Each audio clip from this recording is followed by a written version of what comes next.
Good afternoon everyone and welcome to this meeting of the Glenorchy City Council on Monday 29th of May 2023. I'm Beck Thomas, Mayor of Glenorchy and Chairperson of this afternoon's Council meeting.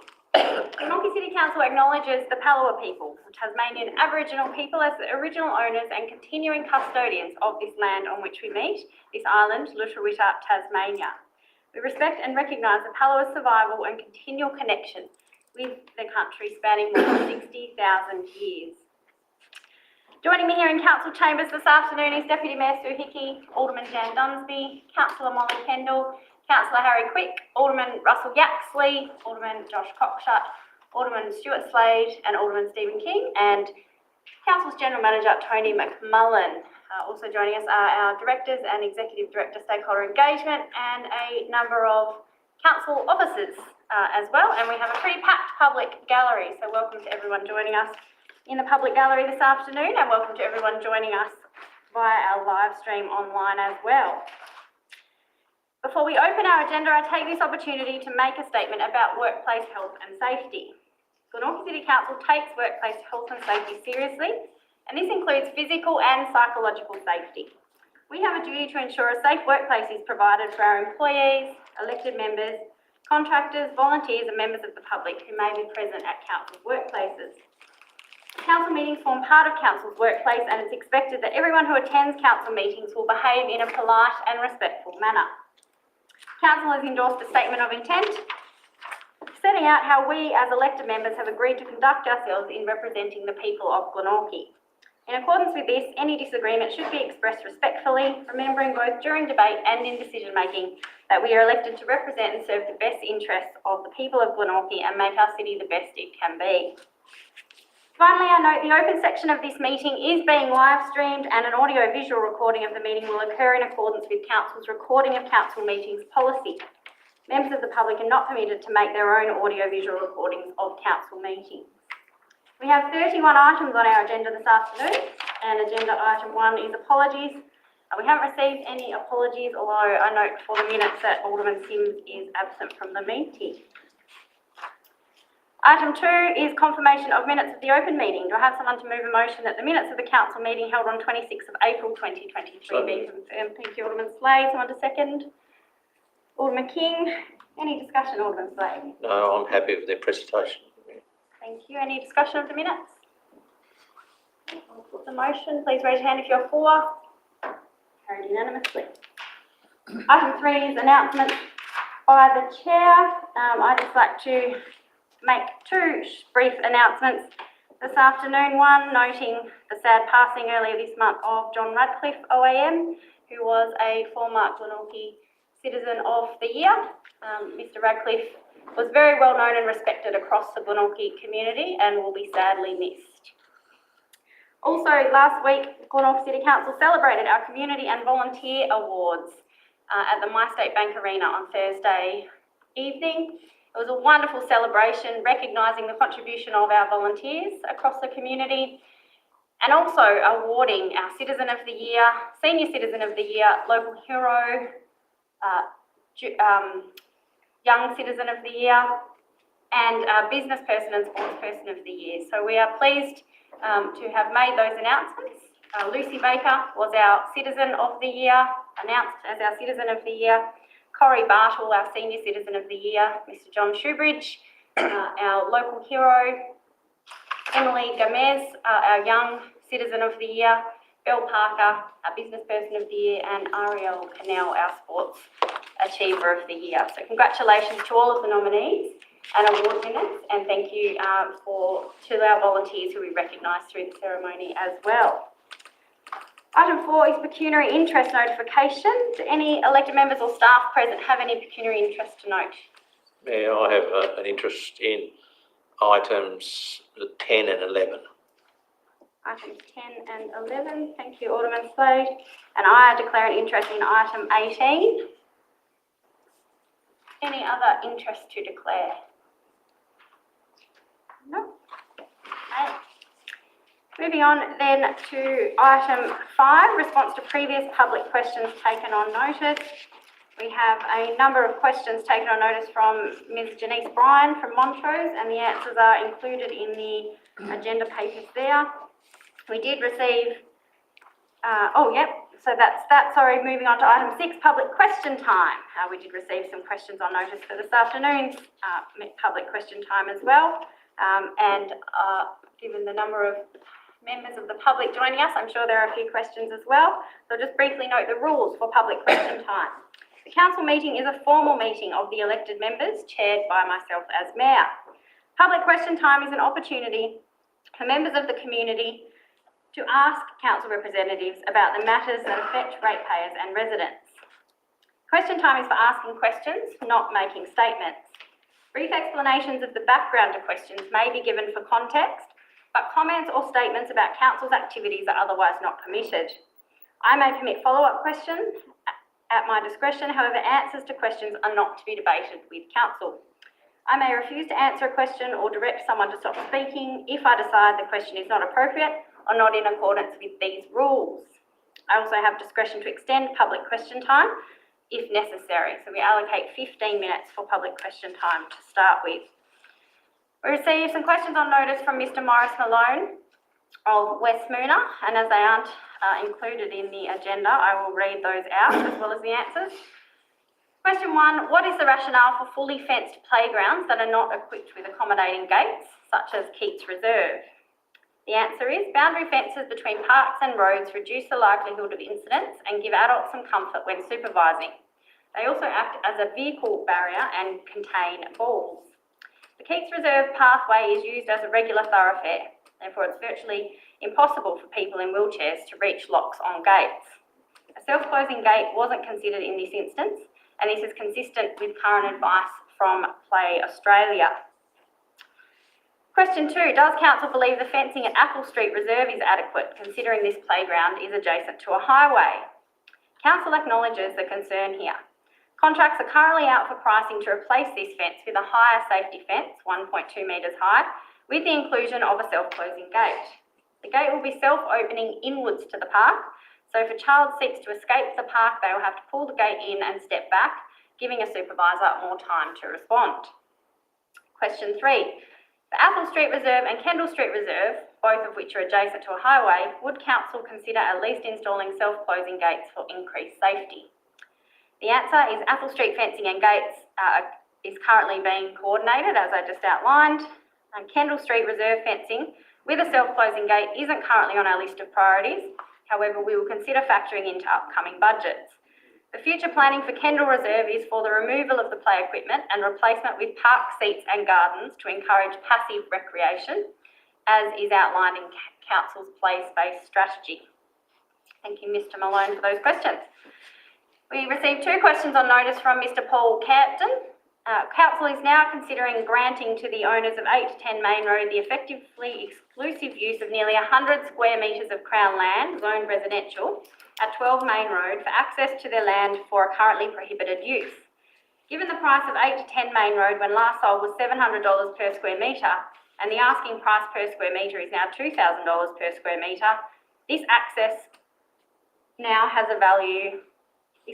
way now has a value of $200,000 without any commercial considerations.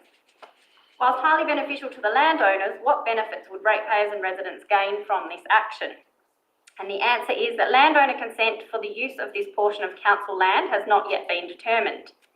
If consent is granted, this will start the planning assessment process, but will not form an approval for the exclusive use of the land or granting of a licence.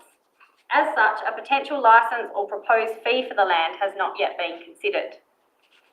Question 2, given 8 to 10 Main Road is currently residential and that landowner consent is being considered for the access across Crown land from 8 to 10, then will access be revoked if 8 to 10 Main Road is then used for a prohibited use, such as a 24-hour drive-through? And the answer, landowner consent, if given, is only for the purpose of lodging the application. It does not constitute either council support for the application on its planning merits or council's permission as a landowner to undertake development on its land. If landowner consent is given, the assessment of the planning merits of the application will be undertaken independently by the Glenorchy Planning Authority. 8 to 10 Main Road, Claremont cannot be used for a prohibited use. The intent of the current application is to change the planning controls that apply to the land so that use is not prohibited. Thank you, Mr. Campton, for those questions. So public question time. Any further questions from members of the public this afternoon? Please come forward, Mr. Glenorchy.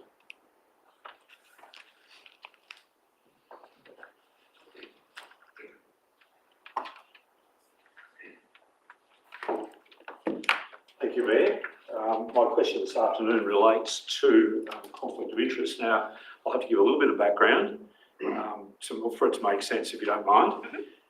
So, my name is David Glenorchy. I reside at 12 Lady Clark Avenue at Claremont.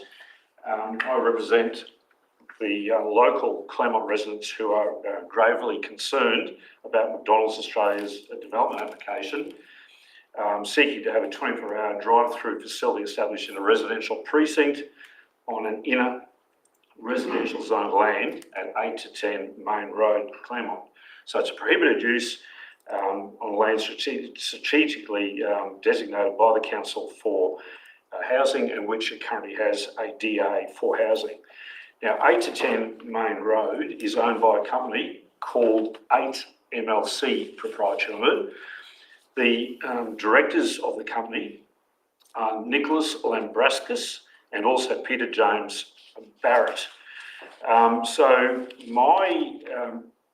our question is this: we are seeking confirmation that there is no conflict of interest between McDonald's Australia Limited for the 24-hour drive-through facility, the owners of 8 to 10 Main Road, Claremont, and the Glenorchy City Council, the elected representatives of the Glenorchy City Council, the Glenorchy Planning Authority, or any Glenorchy City Council officers involved in the assessment process.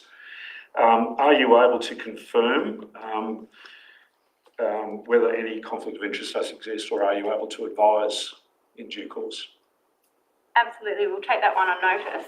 No, I can say no conflicts have currently been raised with myself, nor have I been advised by the General Manager that there have been conflicts of interest raised. However, the matter hasn't come before the Planning Authority, as you're aware yet, and that would be at that time when a conflict of interest would typically be raised by an elected member, when we have the application before us to consider. I don't know what happened then. Did it come off? Did it go off? Oh, sorry about that. I'll just confirm General Manager will take it on notice in relation to That's correct, yes. Yeah. Okay. Thank you. Thank you, thank you. Anything further?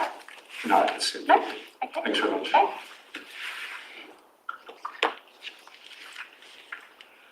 Any further questions from members of the public? Mr. Alderton? Yes, good evening, Alderman. Good evening, Mayor.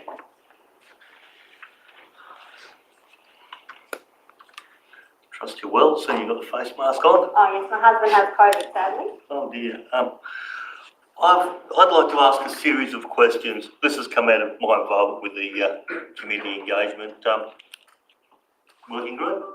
So I'll be a bit of an overview here. So the community is well informed in regards to the activities of the Mayor through our council minutes, but as ratepayers, we don't get any information in relation to activities of our hard-working aldermen. So what I would like to ask a question in relation to, has council ever considered having some form of medium, whether it be documented in the monthly minutes, outlining the activities of what our hard-working aldermen have been up to? Thank you, Mr. Alderton. I believe we have had this question previously from a member of the public, and I'm fairly sure the response was that it is generally a matter for each elected member to choose how they communicate to the community, what activities they engage in, but certainly we can take on notice for consideration that interest, I guess, and have a discussion as a group as to how people feel about that. Right, so, okay then, all right. So you're prepared to maybe workshop it and see if the alderman agrees to maybe have something published on a, maybe semi-regular basis? That's a possibility? Yep. What the Yeah, well, we will discuss it. Okay, all right. My other question relates to, obviously, we're coming up to reporting season with our annual reports and stuff like that. So last year's annual report, I noticed, only really covered off on the number of council meetings that aldermen attended and didn't reflect on the workshops, or for that example, any community events or community yarns or any opportunity our hard-working aldermen had to engage with the community, because obviously through the community engagement process, this is what the community is screaming out for, greater and further community engagement with their aldermen. So my next question is, in regards to this year's annual report, will this year's annual report detail not only the number of meetings each individual alderman has attended, will it also give the community information in regards to number of workshops and possibly even expand further on number of potential community engagement events that aldermen have attended? Is that a possibility? Yes, absolutely. The annual report this year will include details of how many workshops have been held and how many each elected member attended. And I believe that the annual report from last year was updated to include that information. Yeah, So after the event, I believe, yeah. yes, that's right. Yeah. So it was omitted in error, and we did update the annual report to include that, noting that it is of interest to the community. So yes, it will be included. But I think the question you've asked around other engagements and could that be reported in the annual report is something that we can perhaps consider as part of our discussion that we will have in response to your first question. All right, okay, thank you very much. No further questions. Thank you, Mr. Alton. Thank you for your participation in the working group. Thank you. Mr. Steenbergen. You have to give us numbers, sir. Yeah. My name's Eddie Steenbergen and I live in Maryshope Road, Rosetta. Sorry, I missed the last meeting. Yeah, missed you. I was overseas. I have an excuse. I'd like to start by asking about the items in the closed session agenda tonight. The first one about outstanding rates. What can you tell me about that item? I might defer to the General Manager to answer that one. Thanks, Mayor. So through you, Mayor, so the report considers a number of properties for which rates have been outstanding for more than 3 years, despite a number of attempts to recover that money. So we're looking at the avenues that are available to council under the Local Government Act to proceed with the collection of those monies. Okay. What sort of amount are we looking at in round figures? Are we talking thousands? Oh, in terms of a total amount, if you can bear with me, I'll just have a quick look. I think it would be safe to say tens of thousands of dollars. Total amount?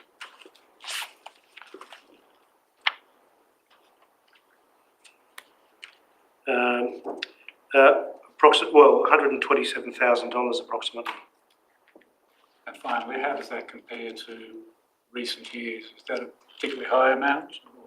I think these are properties that have... So council has a very high... the community is fantastic in terms of paying their rates. We have a very high rates of recovery, so the community can be confident that you know, as a rule, most people in the community are paying their rates and supporting the work. So overall, we've not got a lot of people that are shirking, if you like, their rates responsibility. But there are, you know, as there always are, a small minority of ratepayers who aren't in that situation.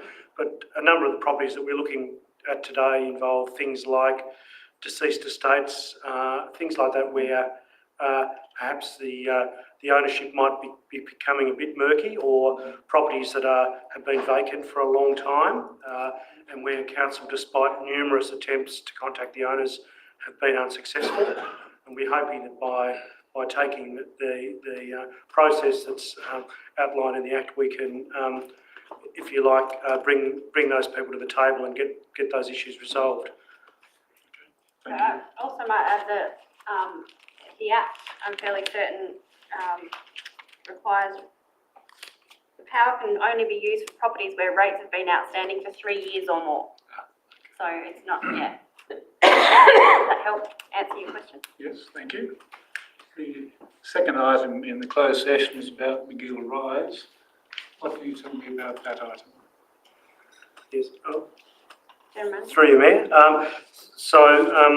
The community may be generally aware, because there's obviously been stuff in the media some time ago about a number of properties at McGill Rise.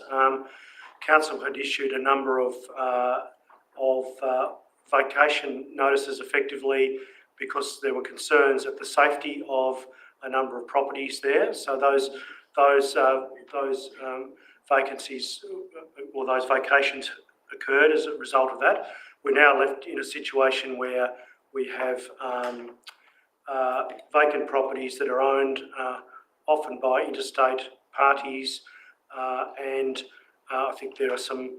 I think it's public domain information that there are some legal processes involving those parties and the developer. But Council's paramount concern as the building authority is to make sure that there is public safety, and so we're exploring processes relating to addressing safety concerns with a number of those 8 properties. Not the total 8, but the ones of immediate concern. Okay, thank you for that. Now for something completely different, that's 7 Peltro Street, a property the council bought some years ago with very little explanation or justification, and it still owns. Does council have any plans for 7 Peltro Street? Thank you, Steve Bergen, General Manager. Thank you. So that property came onto the market and is immediately adjacent to the Northern Suburbs Transit Corridor, and we're aware of general proposals for the activation of the corridor under the city deal. Obviously, there's been a lot of discussion over the years and in the paper about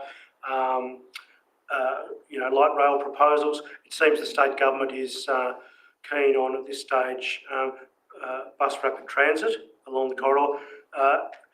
Any such service is going to require some stations, if you like, and so given the proximity of this piece of land to the corridor, we felt that it was an appropriate strategic purchase for council.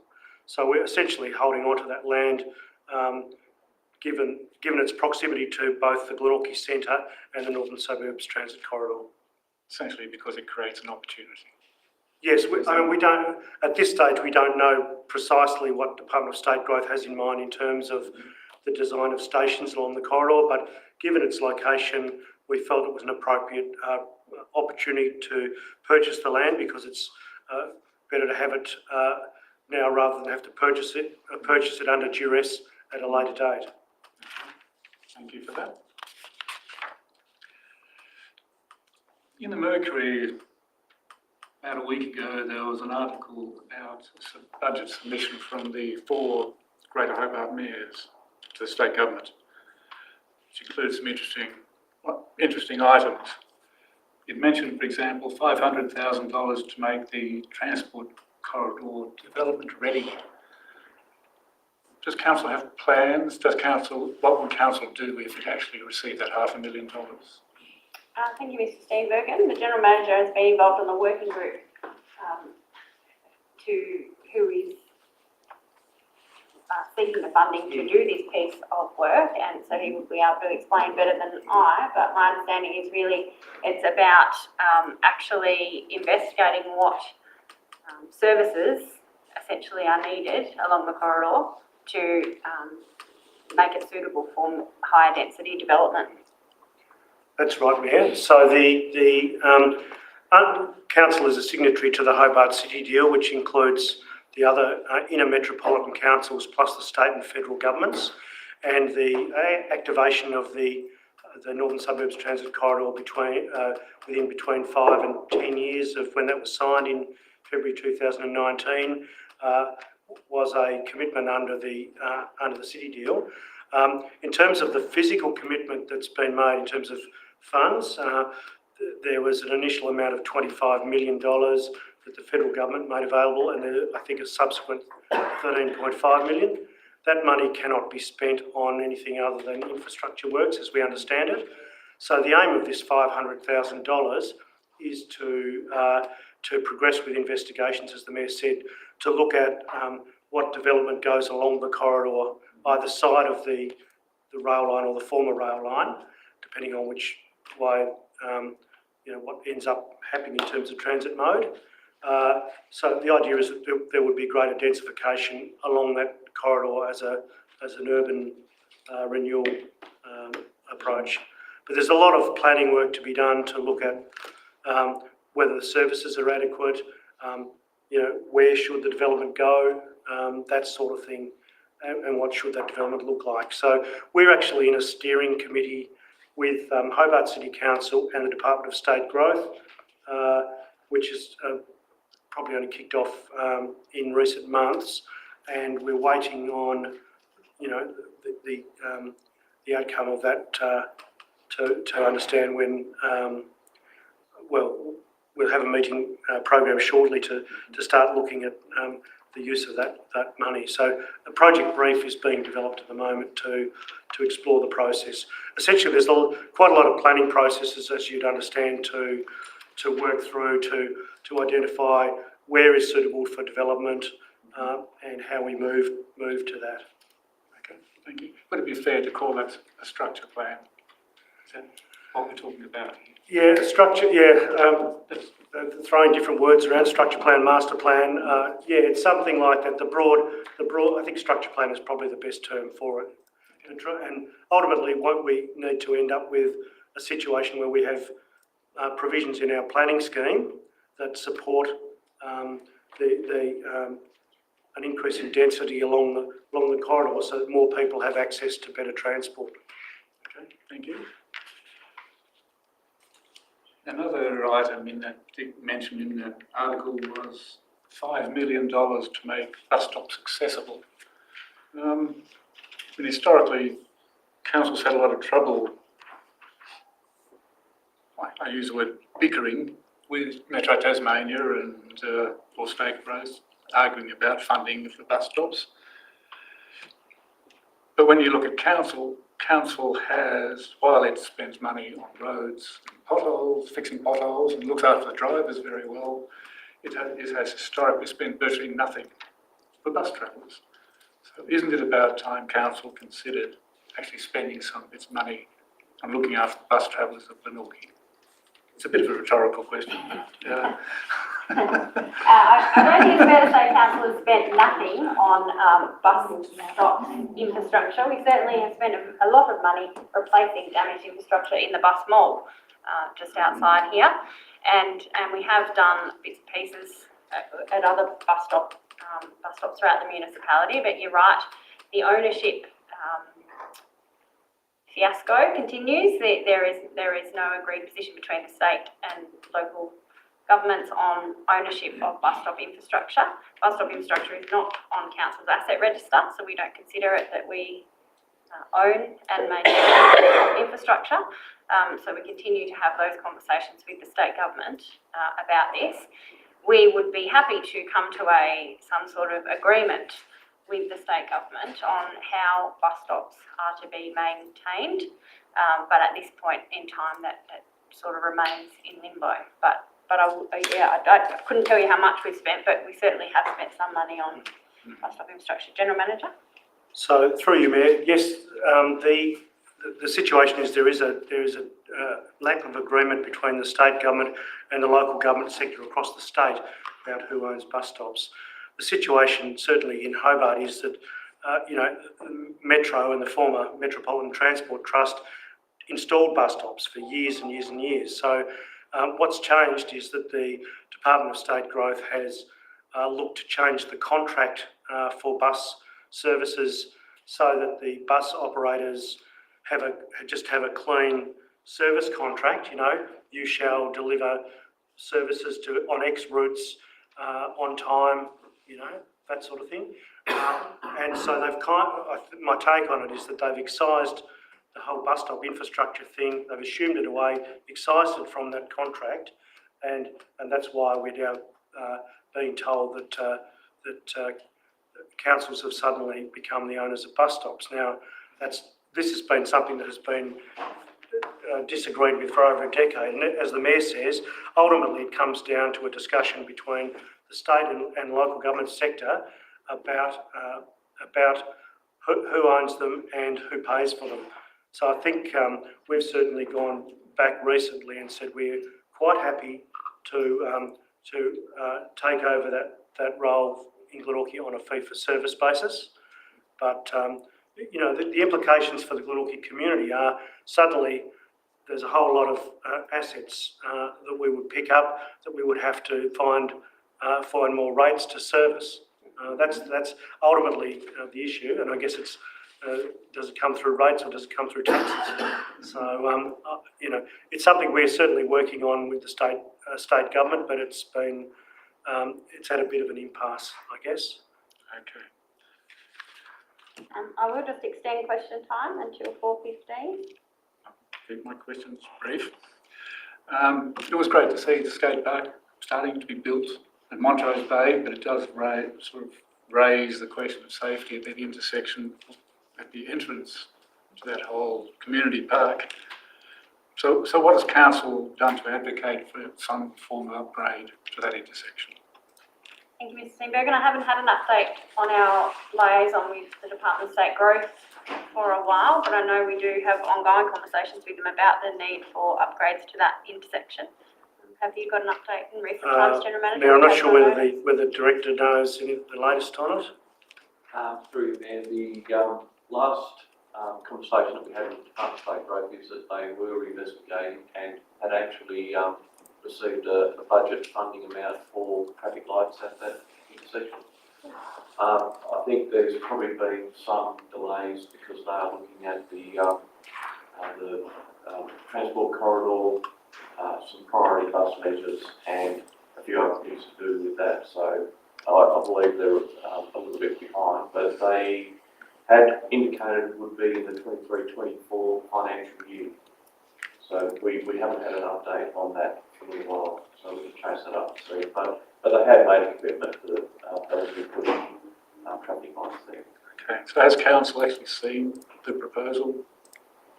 We have had some catch-ups with the Department of State Growth representatives who look after that area, and they pretty much confirmed that they were starting designs on the installation of those traffic lights. So, Thank you.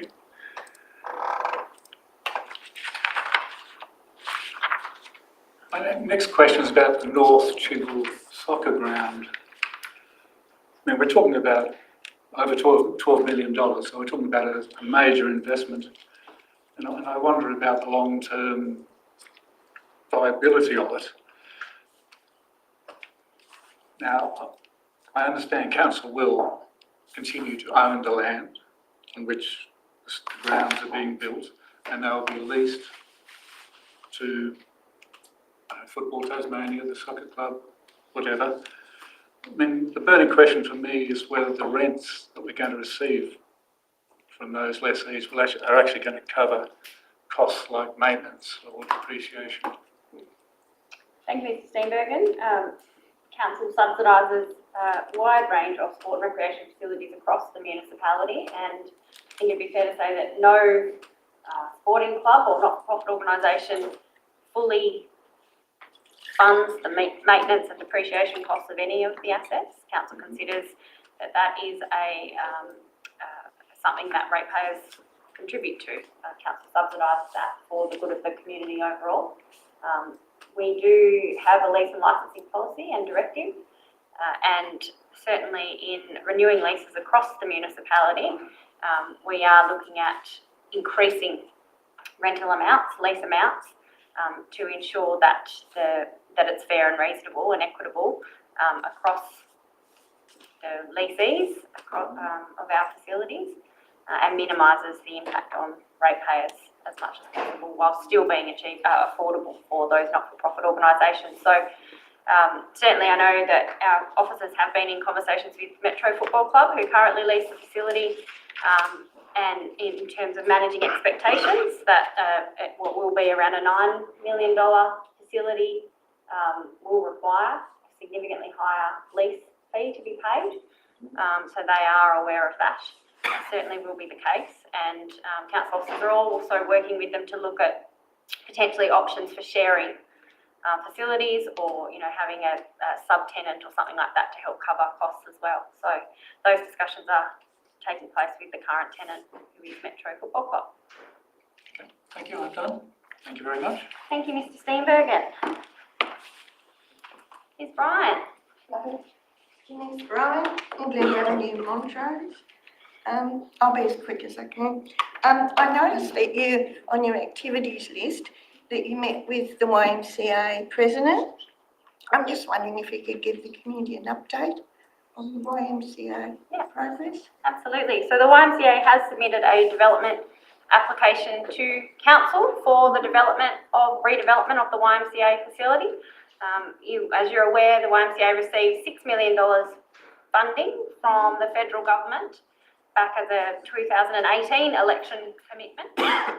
So they are progressing that project. They've got their plans finalised, and it is currently being assessed by council officers. Excellent. That's very good. Right, the next question, you can give me yes, no answers to both of them. Could you confirm the Planning Amendment 2204 changed the definitions for the Central Business Zone? It was passed by the GCC Planning Authority on the 15th of May, and it allows the disposal of our CBD car parks for apartment development, including the large Glenorchy Central Shopping Centre. All of that parking there is part of that planning amendment. Could you confirm yes or no that you can currently, if that planning amendment is passed through the Planning Commission, that those car parks, there's a possibility they will be able to be developed for apartments? Council has no intention to dispose of public car parks as part of that. Well, they're in the planning amendment. I need to know that, is it possible, because they're in the planning amendment, is it possible for them to be used for that purpose? Director? The Glenorchy Central car park is covered by a number of covenants, so that wouldn't be able to be disposed of. But other council car parks are classed as council land and would have to go through a 178 process if council decided that they wanted to dispose of land. I understand that, but why won't the council rezone them to community purpose to protect them for the community?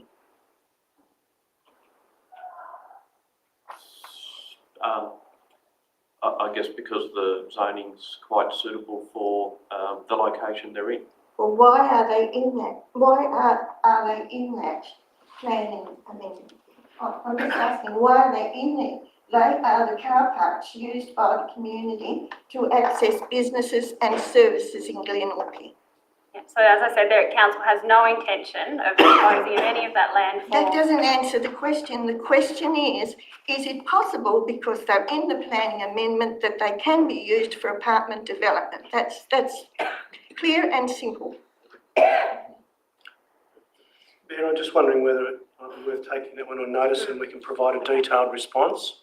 Well, the response to the question in today's agenda is entirely unsuitable, and I just want a clear answer on it. All right, thank you. Now, the next question is a yes/no question. Has the Berriedale Public Reserve been disposed of? And I'm sure a lot of aldermen around this table would know the answer to that, and it's a yes/no answer. So again, this question I believe was answered last month as well. No, it wasn't answered adequately. It spoke about leases and things, but it also said that there were separate titles, and I have a letter from you that stated there is a title, there's been a combined title for that land, which includes the whole Berriedale Reserve. Okay? So when you ask, has it been disposed of, council has not sold any of that land, but we do have a number of leases and licences in place over that land. Well, what are the tenancies on the premium property report for the areas used by the public on that land? So that land, there's certain things that are used, certain areas that are used by the public. Why have tenancies been created, and why are we paying to rent our own land back? It includes the childcare centre, the bowls club, tennis club, BMX, park and recreational reserve, the barbecue shelters and the car parking. Now, tenancies have been created to the of $180,000 a year to rent those areas. Are we, the ratepayers, paying to rent those areas back if the land has been disposed of? No, we're not paying, ratepayers aren't paying to lease our own land. Mayor, the disposal, word disposal refers to long-term lease as well. And there is 2 parcels of land that have been long-term leased to Mona, and that's the car park that was originally their staff car park, and the BMX track where that sits at the moment. But they haven't actually taken that over yet because the BMX track still sits on that land. But once the land is cleared and there's clear agreement with all parties, they will take over a lease over that land. They're the only parcels of land that have a long-term lease arrangement on them. There is a licence agreement on another part of land, which I believe you inquired about last time, which is being used by some builders that are working on the Mona site. But that is not a long-term disposal. That will have an end date. And they're the only ones that we have in place for that. But once again, if we could take it on notice and look at what you're referring to, we could provide you a detailed answer on each of the areas you're talking about, PIDs, like property identifying number areas. So Well, they're no longer there. It's a full, there's one PD for the whole area now. A PID does not represent a title, a land title. No, I understand that, it's property identifying. But the caravan park in particular has no lease on it. That's a large area of the public reserve. So, you know, there's a few things that don't add up. I'm just saying the answers to the questions don't make sense. So we haven't yet leased that land to Mona. Council has formed the intention to lease that land to Mona, but that has not yet commenced. The services aren't in place That's correct, for the area to be development ready yet. So. Sorry, that's correct, Mayor. That's still under council control. Right. Well, what concerns me is that in 2020, the Mercury reported that the council in their document said, given the long-term nature of the investment, Mona's preference would be to own this parcel of land. We're talking about the peninsula. This would assist Mona with securing the necessary finance for the project and provide it with long-term surety of tenure. So I'm just saying Mona wants to own that land. There's a lot of things that are not clear to me about the land tenure, and I would like it clarified, that's all. Sure. So if we leave it at that, okay? Yeah, And I know that council hasn't formed an intention to dispose of that land by way of sale to Mona or anyone. I noticed that in the answers to the questions, you stated that the Berridar Reserve has a number of different titles on it, so I'm not sure if you're referring to a specific title on the Berridar Public Reserve.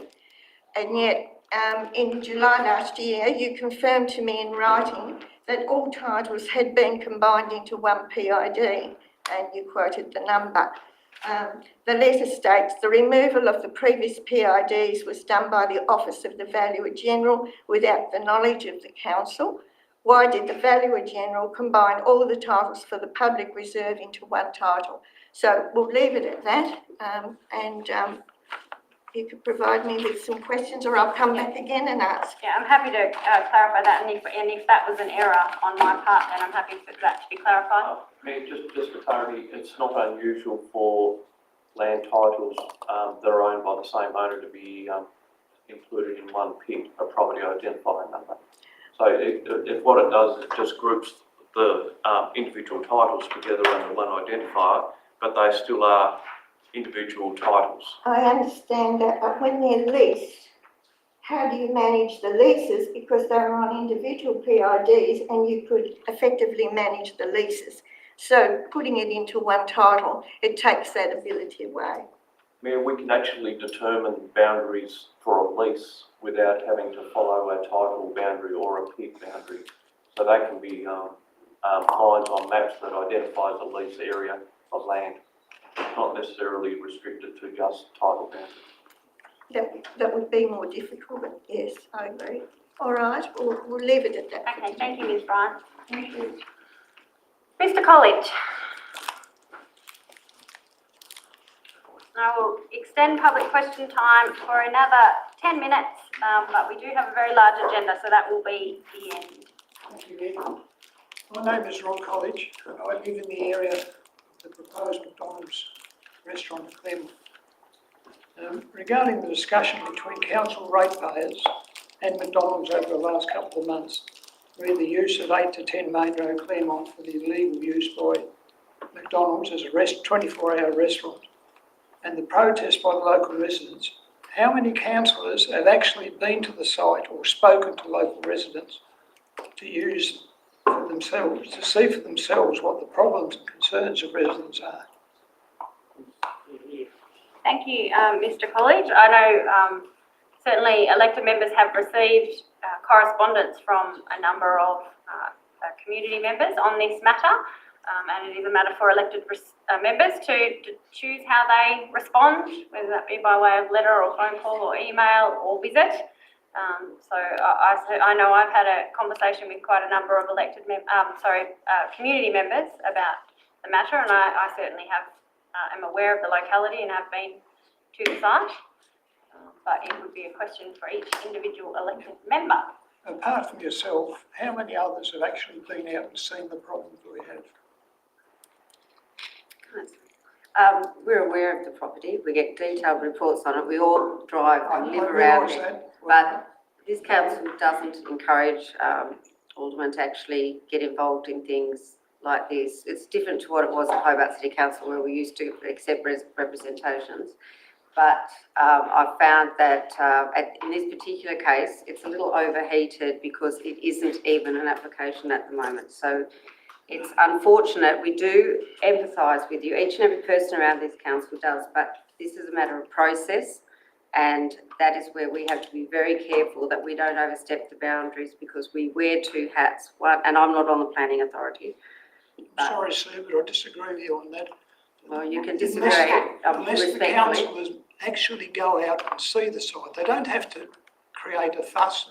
But we do see the site. We can see it on Google. No, We can go there and you attend. can't see on Google. You can't see the bend that comes around there that's going to cause. You're assuming I haven't been there. Okay, we're not going to get into a debate here, but we will take your point on board, your comment on board, and take it as a suggestion that for each and every elected member to actually visit the site, and certainly those I on. would like that, and I can assure the elected members there will be no confrontation from anyone in that area. If they have any doubts about that, either ring David or myself, and we will show you the sites and what the problems are without any other people there. And I'll ask the same question again next week to see how many people are taking it. Sorry. Yeah, absolutely. No, we take that on board, and as the Deputy Mayor said, there is an application currently with planning officers, and it will come to the Glenorchy Planning Authority for consideration in due course. Any other questions for public question time? Nope. Okay, we will move on to item 7, which is petitions and deputations to address the council meeting. General Manager, I believe we've received a petition. Yes, that's right, Mayor. We have a petition signed by 264 residents who are opposed to the proposal at 8 to 10 Main Road, Claremont. I'll just read what the petition says. We, the undersigned, hereby request that Council, first bullet point, does not support in any way the development application and amendment to the Tasmanian Planning Scheme Local Provision Schedule to allow a 24-hour drive-through at 8 to 10 Main Road, Claremont. Does uphold the Greater Glenorchy Plan, the Statement of Commitment on Housing and the Tasmanian Planning Scheme to ensure that 8 to 10 Main Road is retained as inner residential zoning reserved for housing, and does not grant or allow the owners of 8 to 10 Main Road or developers of the proposed 24-hour drive-through their request for land, public parking spaces or access onto Lady Clark Avenue across the Crown Land at 12 Main Road, Claremont. Thank you, General Manager. And Council notes that petition. That's right, Mayor, and under the Act, Council is required to or officers are required to bring a report back in relation to the petition within 42 days. Okay. Back to Council meeting. That's correct. Thank you, General Manager.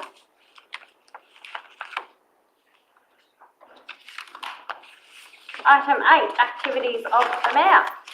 And a recommendation that Council receive the report about the activities of myself, Mayor Thomas, during the period from Monday 17th of April to Sunday 21st of May. Do I have someone to move it as a motion?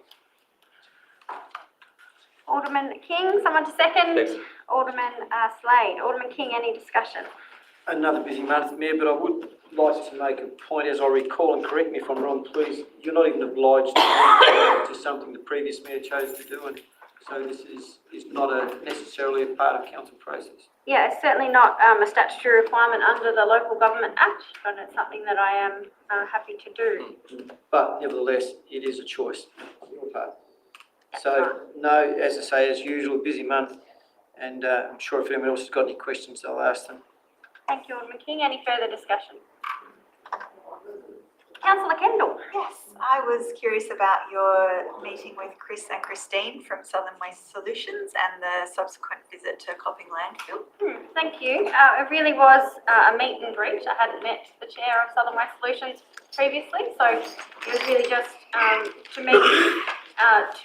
meet them and to hear about some of the projects that are going on down at the Copping Landfill site, to understand a bit more about the structure of the Copping Joint Waste Authority and Southern Waste Solutions as a business or profit business entity. And I did visit the site to see some of the projects that they have been doing, including the relatively new sea cell that they've developed, and another project that they are doing to look at burning off waste. Yeah, so it was interesting. Any further discussion? Councillor Quick. I'm interested in any future developments of the South Line and the Heritage Rail. Is the council expected to fund any of the railway crossings along Riverway Road and Grove Road? What was actually discussed with you, between you and the state and federal government? Yeah, so my understanding is council isn't required to fund any of the level crossings. That is something that the Tasmanian Transport Museum continue to advocate to the state government for funding for. I know officers have had discussions with the Tasmanian Transport Museum about that. I don't know if you have an update, Director Riali? Mayor, no, I wasn't involved in the discussions, but I don't believe there's any request, or they're not asking for a commitment from council for any of the maintenance obligations. I think they just wanted to brief council on the fact they've received their rail operators permit and how they'd be operating and how far they'd be going. Are we going to get a regular update from the organisation? Not that I'm I mean, aware. it's proposed to go out to Chigwell, which will mean probably half a dozen railway crossings. And then where are people going to park? I would imagine there'd be lots and lots of people wanting to actually ride the train, either south or north.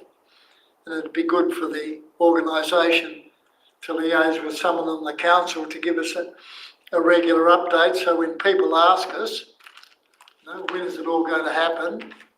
And if we decide to go and park somewhere near the old Chigwell railway station, you know, we don't want cars blocking Berriedale Road and the access to the main road. My understanding is they only intend to operate it as a monthly service as they currently do. They have the steam train rides on a Sunday once a month, is my understanding. And so at this point in time, I don't believe, whilst they have a business plan that looks at,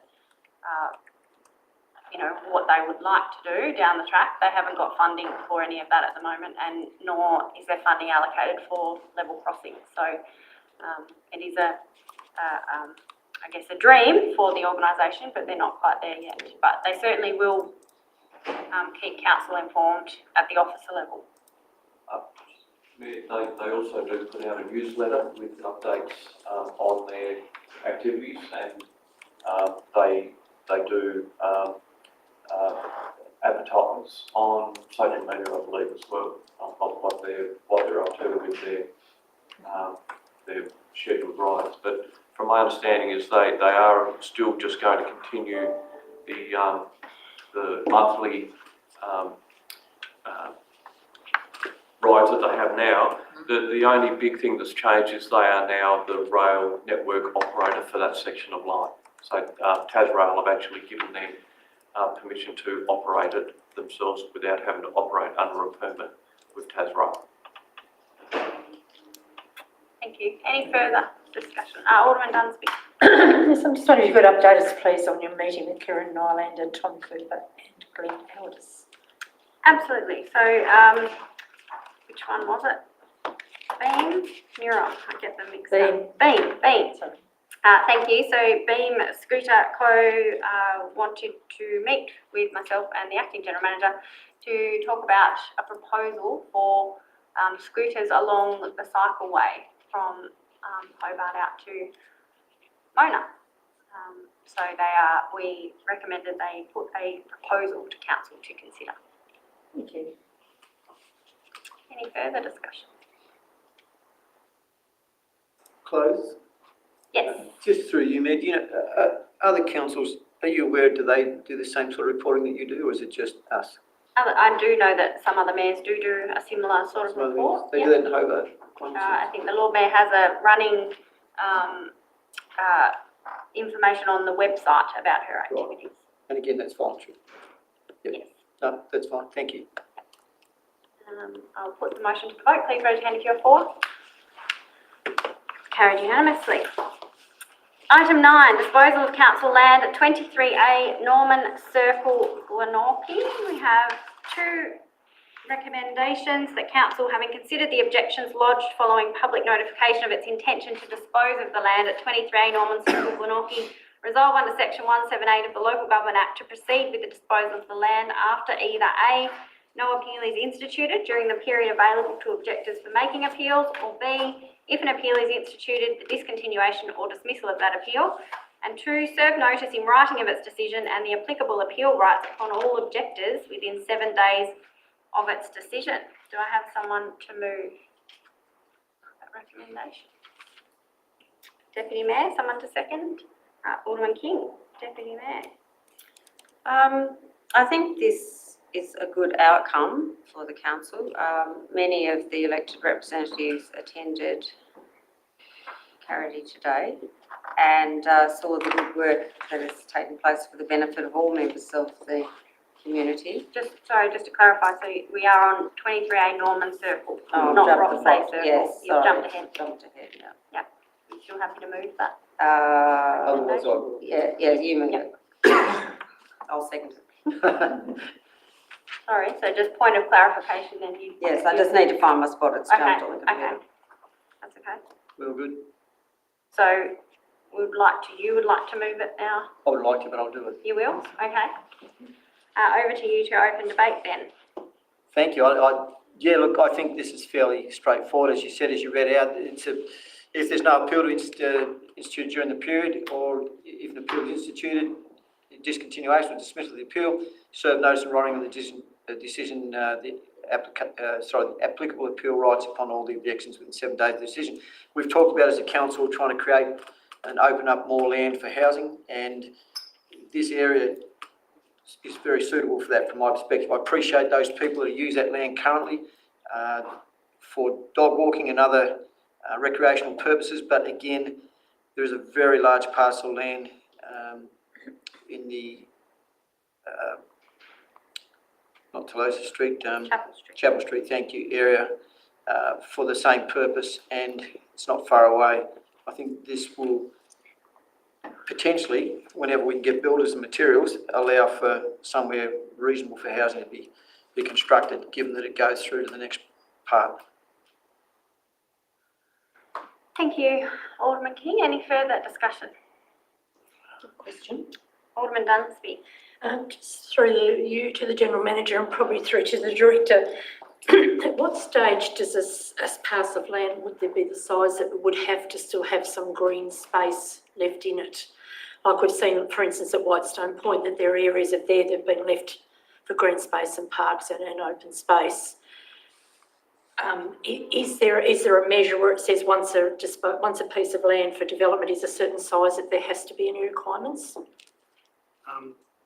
Through you, Mayor, I might start off and then hand to the Director.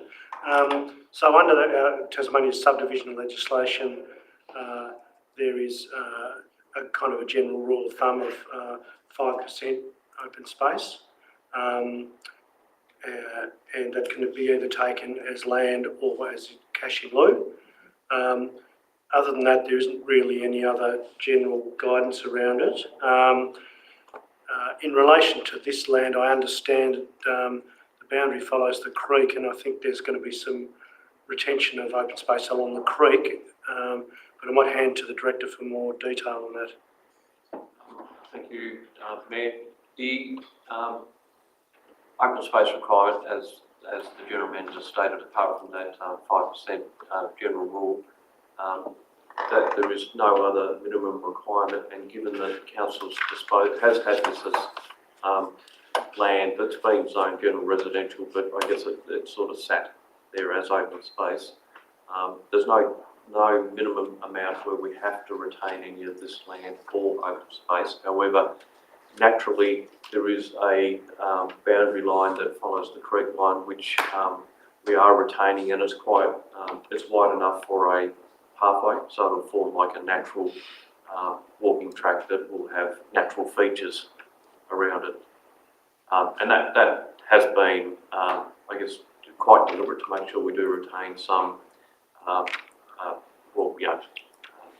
active transport linkages, and also to provide that little bit of green space adjacent to the creek. And subsequent question, would that also be dog friendly for people walking their dogs? So there would still be some potential within that local area, even though they're not going to have the big open field, for them to still exercise their dogs along that type of development. I believe that dogs on leads can still walk into that track. Right, thank you. Thank you, Alderman Duncan. Any further questions? No, go first. Councillor Kendall. Yeah, I'm just wanting to acknowledge the really heartfelt submissions that people put in on this application, and the sadness that they must have felt when the responses are always pretty dry, and these are the constraints that we have to work with, and we don't believe that this submission could be carried. So my question is, at what point, because there's lots of references to the wildlife and enjoying the space, and I acknowledge that there's going to be a creek boundary and that's going to be a walking track there, which will address some of these. But is there any point where, when people have recognised wildlife or the potential of biodiversity, that there's a biodiversity survey that's triggered in these kind of scenarios? So the land is zoned general residential. if there were any identified threatened species, then there might be an overlay put up on the land. But in this case, there's not any identified threatened species. As far as wildlife, there is, by retaining that pathway adjacent to the creek, does provide a wildlife corridor for them to use, and generally they would come from the other, probably more densely wooded areas further up the hill. But as far as any other triggers, no. If there's known threatened species, there would be some more, I guess, conditions on development, but there's not any that we're aware of. Can I ask a follow-up question? How would we be aware of them? We've got mapping on our mapping layers, and the TAS, like the list, the mapping also maps out where there are threatened species or biodiversity, or important biodiversity features. So that is pretty well mapped throughout our municipal area and most of the most other regions across the state. Anything further? Councillor Kendall? Thank you. Deputy Mayor? Thank you, Mayor.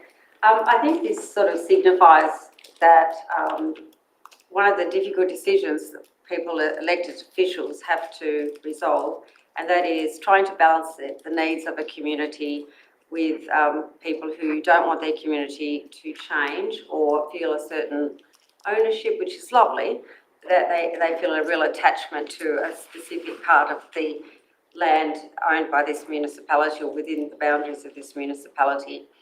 But at the end of the day, there were only 5 objections, and I think it was when we all came together as newly elected council, there was a view that council had to contribute to the very real problem of homelessness and housing shortages within our municipality. So we did charge the officers with trying to identify parcels of land that were surplus to requirements to get the ball rolling so that we could start contributing in the only way that we are able to, and that was to provide excess land open to other people to use for housing. Now, in this case, as I say, there were only 5 objections, and we are charged with maximising the best results for the entire community. So when you're weighing up providing housing that's close to services within a great city and good surrounding things like health facilities and schools and transport, this is a no-brainer, and particularly as it still leaves a residual area for walking dogs and for recreation. So I don't think there really is an objection that could be counterweighed to the greater need that this disposal will allow for.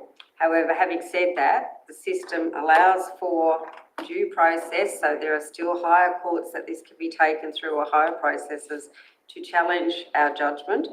But I think my personal view is that this is going to be a far better outcome for the community, because the problems we are experiencing in this modern world is those who suffer from extreme hardship due to no housing also then suffer education consequences, health consequences, poverty consequences, domestic violence, a whole range of social issues that will be affecting generations to come.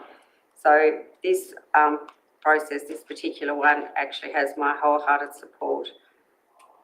Thank you. Thank you, Deputy Mayor. I will note for members of the public, there are seats downstairs now if you are having trouble hearing up there. I have a couple of questions, if I might ask, before I go further around the table in relation to this proposal before us, and I really appreciate the contributions made to the debate so far. In relation to disposals of land, it's really important that we are fully informed about the amount of land we have available for disposal, and the amount of open space we have generally in our community.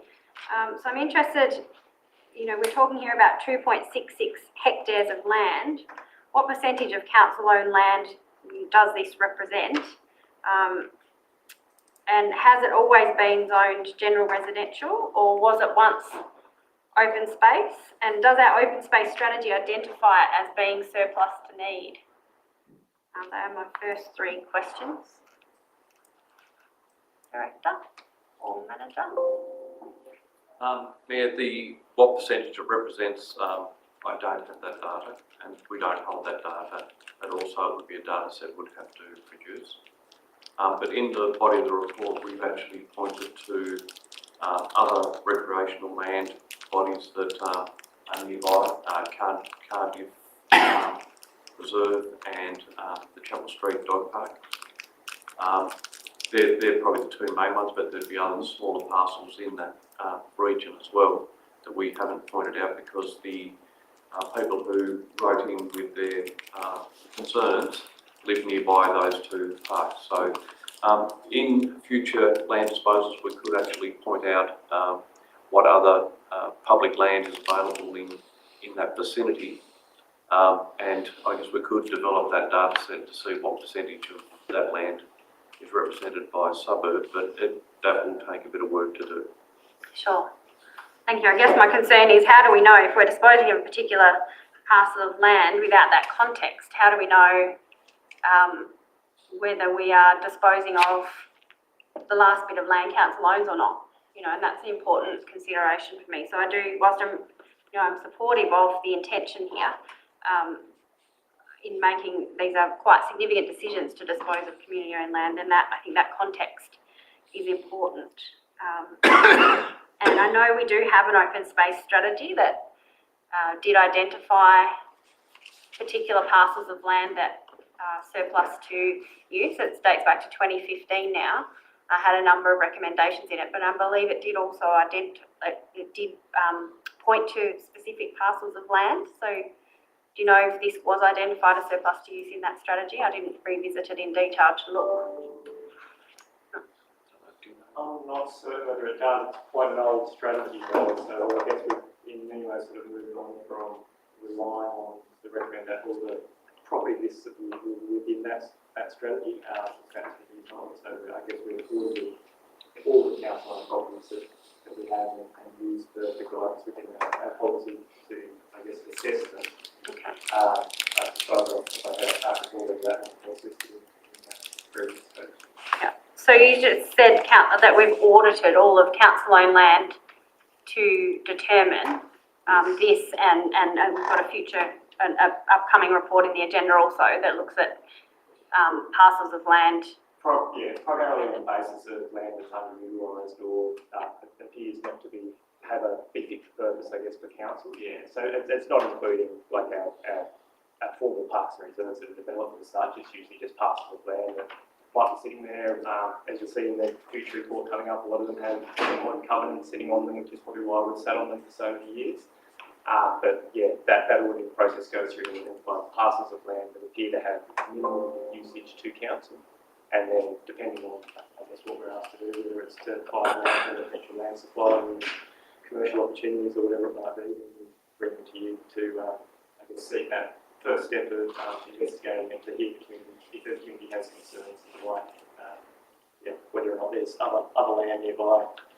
Just on this particular one, I believe the initial report for this one, we actually provide a map that shows the adjacent reserves to show the other council reserves starting. So that audit information, would it be possible to provide that with the report for context in future? It could be. I think it's been emailed around out of session. I guess my concern is that that's a list that hasn't been through a process such as this to determine whether we do want to proceed with investigation. So there'll be a big range of properties on there that might never see the light of day. So whether or not you want to stir up angst that 100 properties might be being sold, whereas in reality it's probably not really done. It's just properties that have been identified as appear to have a lot of usage for council or Yeah. I think, however, it's provided, whether it be in an open meeting, a closed meeting, or a workshop, I think that's important context for elected members to be aware of in making these decisions. And my other question is in relation to neighbouring properties. So I understand that valuation of the land is dependent on access to the land. So is demolition of neighbouring properties necessary to improve the access? More likely, yes. And that's been considered. That's why there's a discrepancy between those two. There has been interest expressed by at least a number of developers who believe they have access via I guess the same process will determine that. But how I stand from expressions of interest that have come forward regarding the property that there are several that we have that. Okay. And so on that, you know, there is that discrepancy. So how is that decision made as to whether we're disposing of the land with or without improved access? I know we're disposing of the as is, which is without improved access. Yeah, I think you're probably referring to a valuation report that notes two different valuations. I think they're just making the point that if council was to purchase a adjacent property and provide those access, then that would obviously increase the valuation of the whole property by having that improved. Yeah. We don't know. But is that something that we ought to explore? Well, I guess if you kind of compulsory acquire someone's property, but that's a big step to take. But yeah. No, but they may be willing to sell it. Like it might not need to be compulsory. Yeah, well, there's potentially. I guess it's not a pathway we've gone down though, because I guess we're not developers, so I guess we're just making the land available. It is an approach that could potentially be considered, but I guess it's a cost-benefit analysis as to what we purchase that property for, and the market the way it is, it may not be a cheap property to purchase with a house on it to then demolish for access. So I guess rather than you end up pitching a developer into, well, here's your property and this property, this is where you must have access. Sounds like there's a number that already have access on property, so it could potentially work against us in that they might not be that interested in the second property. So yeah, look, it's a swings and roundabouts decision. I guess it's one that we could take and be more of a developer, but no, that's not the intent of this particular property. I just think that if it sells at a lower value and then a developer then goes and does that straight away, and it's almost making what council could have made. Do you know what I mean?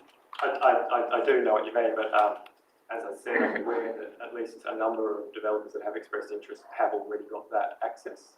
So if we were to purchase another property, they may have no interest in that other property, and it would actually work against us because, as you know, houses are selling for $1 million at the moment. So it would be a risk that we'd be taking in order to do that. We would have to demolish the property and then sell the entire land, which would come at a cost us $1 million. Yeah, to do that. yeah. Sure, okay, thank you. And my final question is, we've talked a bit about public access to some of that land for dog walking and other purpose, and retaining, that accessibility to the creek. So will that be a condition of sale? Does that need to be a condition of sale? So you mean what's being referred to is council owns the land on the other side of the creek, and so the concept plan that has been done for the Tolosa, whatever we want to call it, Humphreys shared use trail shows the trail going along the other side of the creek. So there's no need to condition this development because they don't own that land. But having said that, there's a separate environmental management title through the creek itself, which is not developable. So this title itself sits just above the creek line. So yeah, it's not needed to provide the access itself. It's just that we also own the land in the creek on the other side of the creek to provide that potential pathway in the future. Right.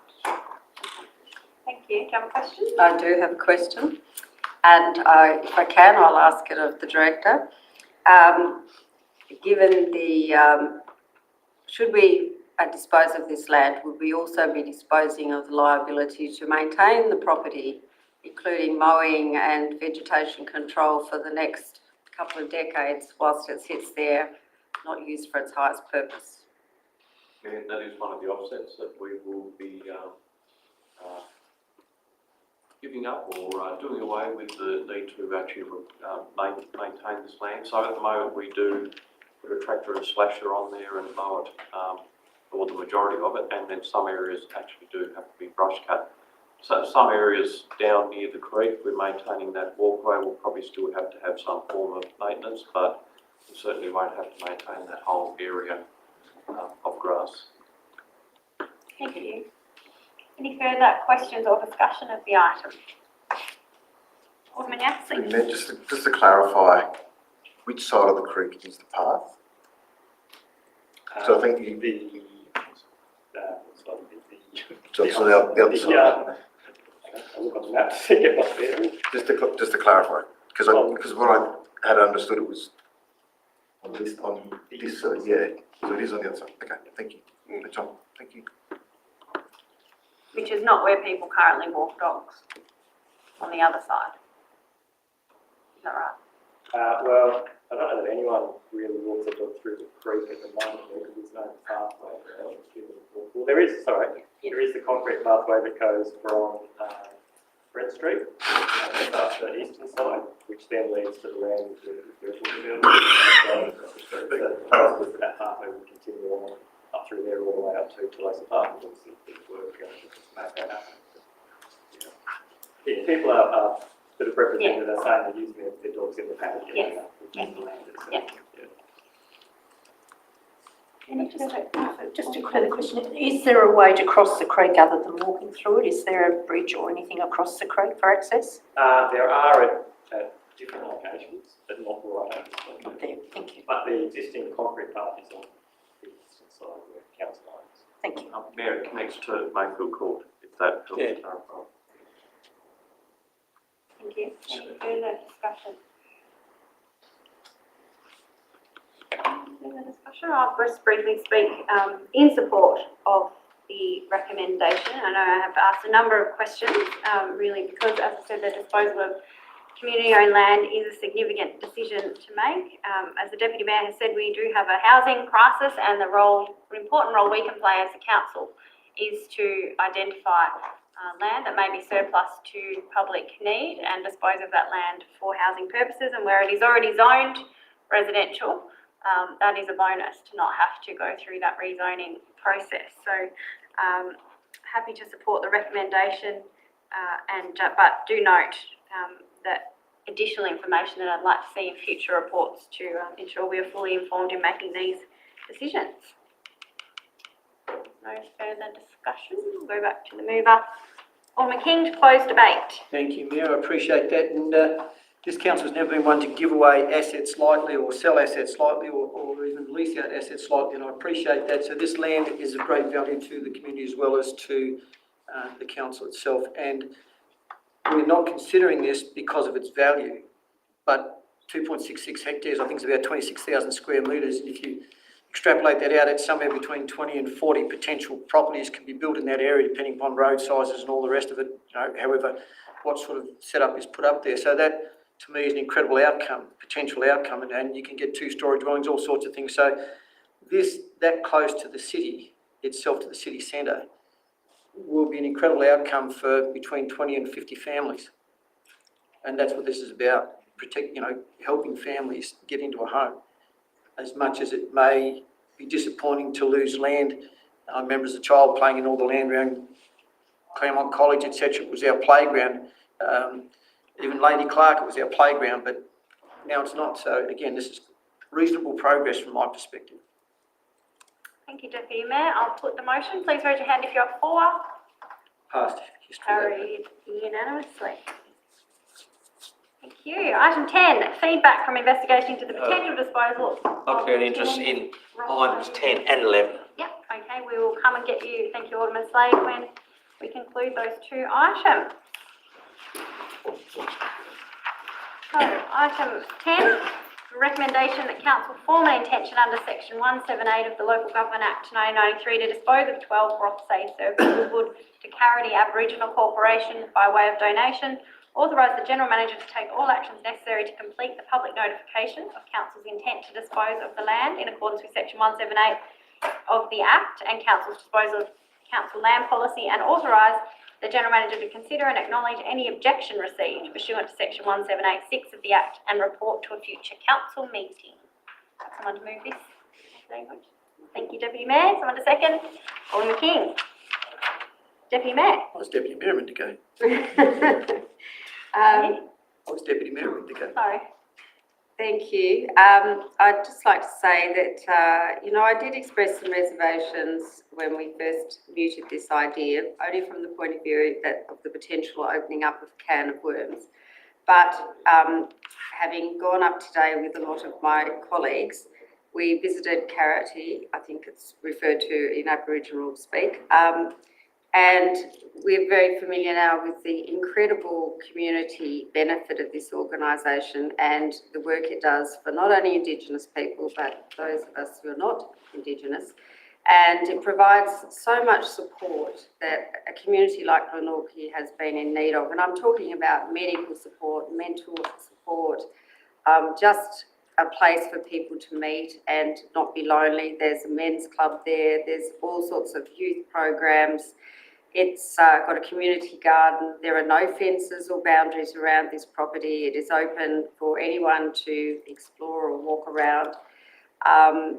And so I wholeheartedly support this, not only from sort of a wonderful sense that we are able to give back to our First People a very, very tiny little bit of land that they have been maintaining for many, many, many years. So we have not had to, look after it so much.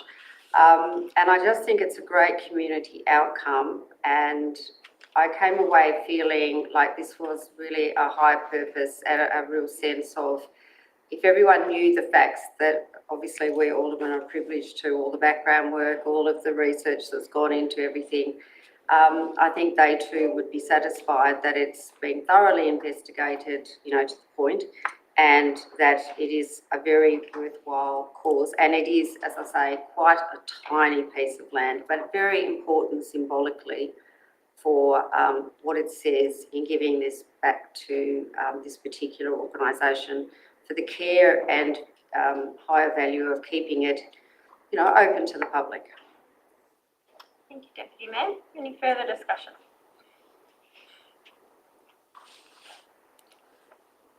Councillor Quick. I'd like to endorse the remarks of the Deputy Mayor. I think this is a wonderful gesture on behalf of the Glenorchy Council. We've entered into a spirit of real reconciliation and building bridges. And when we had that meeting with staff and others and were reintroduced to Tasmanian Aboriginal history, I asked the question, who are our elders in Glenorchy? And I think as a result of that, we've discovered who they are today, the fantastic work they do that's not really acknowledged in the newspapers or on the media. And they are picking up the lives of young people especially and redirecting them. And I think this would be a wonderful gesture on behalf of the council. It would really give karate a real fillip. And I just think it's a really wonderful gesture. Thank you, Councillor Quick. Thank you, Mayor. Look, I fully concur with my two colleagues here in this particular case, although I do believe we'll open up a can of worms, and I do believe that potentially it will come back and bite us on the bottom. And I may even use it to my own, who knows. But at the same time, I fully concur and think this is a wonderful gesture or thing to do, or a necessary thing to do. So, important thing to do in the community that we can do. And it doesn't matter about the size or what, I think in the place that it's in and the way that it's used, it's appropriate. Thank you, Alderman King. Alderman Dunstan. Thank you. Just a question, if I may. Under the financial considerations, it says that it's recommended that the evaluation be undertaken, which will cost around $3,500, to determine the value of the donation for reporting purposes. So whilst it's there asking that is recommended, is that just an operational decision of the General Manager, or should that request for our support that's recommended to aldermen? So is that just a recommendation? So perhaps some clarification around that wording in that item. Through you, Mayor. So the clarification is around, So it says it's recommended that the valuation be undertaken. Are you asking us to do that? And if that's the case, it's not included in the motion. Oh, okay. So it doesn't specifically mention the valuation, and I'm quite happy for that to be undertaken. Yes. And the explanation is fine, but I'm just wondering, do we need to approve that as elected members, or is that an operational decision and it's just been perhaps a little bit poorly worded for our report? Given the The bottom of page 32. Given the value, like that, I would say it's within the general manager's delegation budget-wise, but I'm just double checking. It's not in the recommendation, so the intention. No, but the wording in the financial bit says it is recommended. So it's that's why I'm just asking to double check it. I think it's in the sense of a general recommendation around process that we ought to do that. So it's really something for Alderman to note in the body of the report, but we haven't felt that it's necessary to include it in the recommendation. It's simply because we've got obligations under the annual reporting regime to name this up. Yep, thank you. So it's just probably maybe a poor choice of words in it's a report to us, but now I fully understand the process. Thank you. Mayor, the managers just wanted to make a point. I can see the section you're referring to. It's just in the context of the fact that we're donating it. So you'd normally, what's the point of doing a valuation if we're donating it? And we'll just know that because of the reporting obligations, it's still recommended to go ahead and do it. I get it, that it sounds like we're asking the question, but yeah. That's fine, thank you. Just appreciate that clarification. Thank you. That's all. Yeah. Any further discussion? I just had a question. So we're talking about, as the Deputy Mayor said, it's a parcel of land that Carity currently does already maintain. And so just to be clear, I guess, and for the community as well, it's not the entire parcel of land that is Rothsay Circle, because Carity own most of that themselves. Is that right? Can we just clarify that? Yeah, yes, that's correct. It's for a very small piece of that circle at the bottom. They have been maintaining it for quite some time, and going forward they are still wanting to leave it open and accessible to the community to use as a little small piece of play equipment on that land. Yeah, it's about a quarter. A quarter of the circle. Yes. Yep, thank you. I too will speak in favour of the recommendation. I do note that 10 people provided feedback in this initial process. 8 out of 10 of those community members who provided feedback were supportive of the proposed disposal of land. What we are considering here before us is authorising the General Manager to undertake the Section 178 process. So this is the formal consultation process, so that all of those 10 people will have the opportunity to make representations again through that formal process. So I just wanted to note that, and we appreciate community's consideration of this particular item. We are also authorising the General Manager to consider and acknowledge any objection received pursuant to Section 1786 of the Act and report to a future council meeting. So there will be another report come back to council where again we will consider recommendations and make a decision on actually disposing of the land. That's right, isn't it, General? That's correct, yes. Okay, well, absolutely, I'm in support of this and concur with the comments made around the table. Councillor Quick. Question, assuming all things go well, how long will it take to finalise something like this? I know we have to advertise and then get objections, but, you know, if everything goes smoothly, we're looking at September when we can actually, you know, hand the... I'm going to go out on a limb and suggest it's around about 3 to 4 months. So I think from memory we have to advertise for about 28 days, I think it is. And then clearly, if there are any representations, we'll obviously go through a period of looking at those and potentially, if necessary, talking to members of the community about those to clarify issues, etc. And then we would need to bring the further report back to council. And then once that has occurred, then if council is to, and I'm not prejudging whether council will or not, but if council were at that future time to to make a decision to donate the land, then anyone that has anyone who's made a representation has a right of appeal. We wouldn't need to wait until the end of that appeal period, which I think is 14 days, before, and if there were no appeals lodged, then that's probably the earliest time. On the other hand, if an appeal is lodged, then again, off the top of my head, the appeal tribunal generally has about 90 days to determine an appeal once one is lodged. So if there is an appeal, then potentially it could go out longer.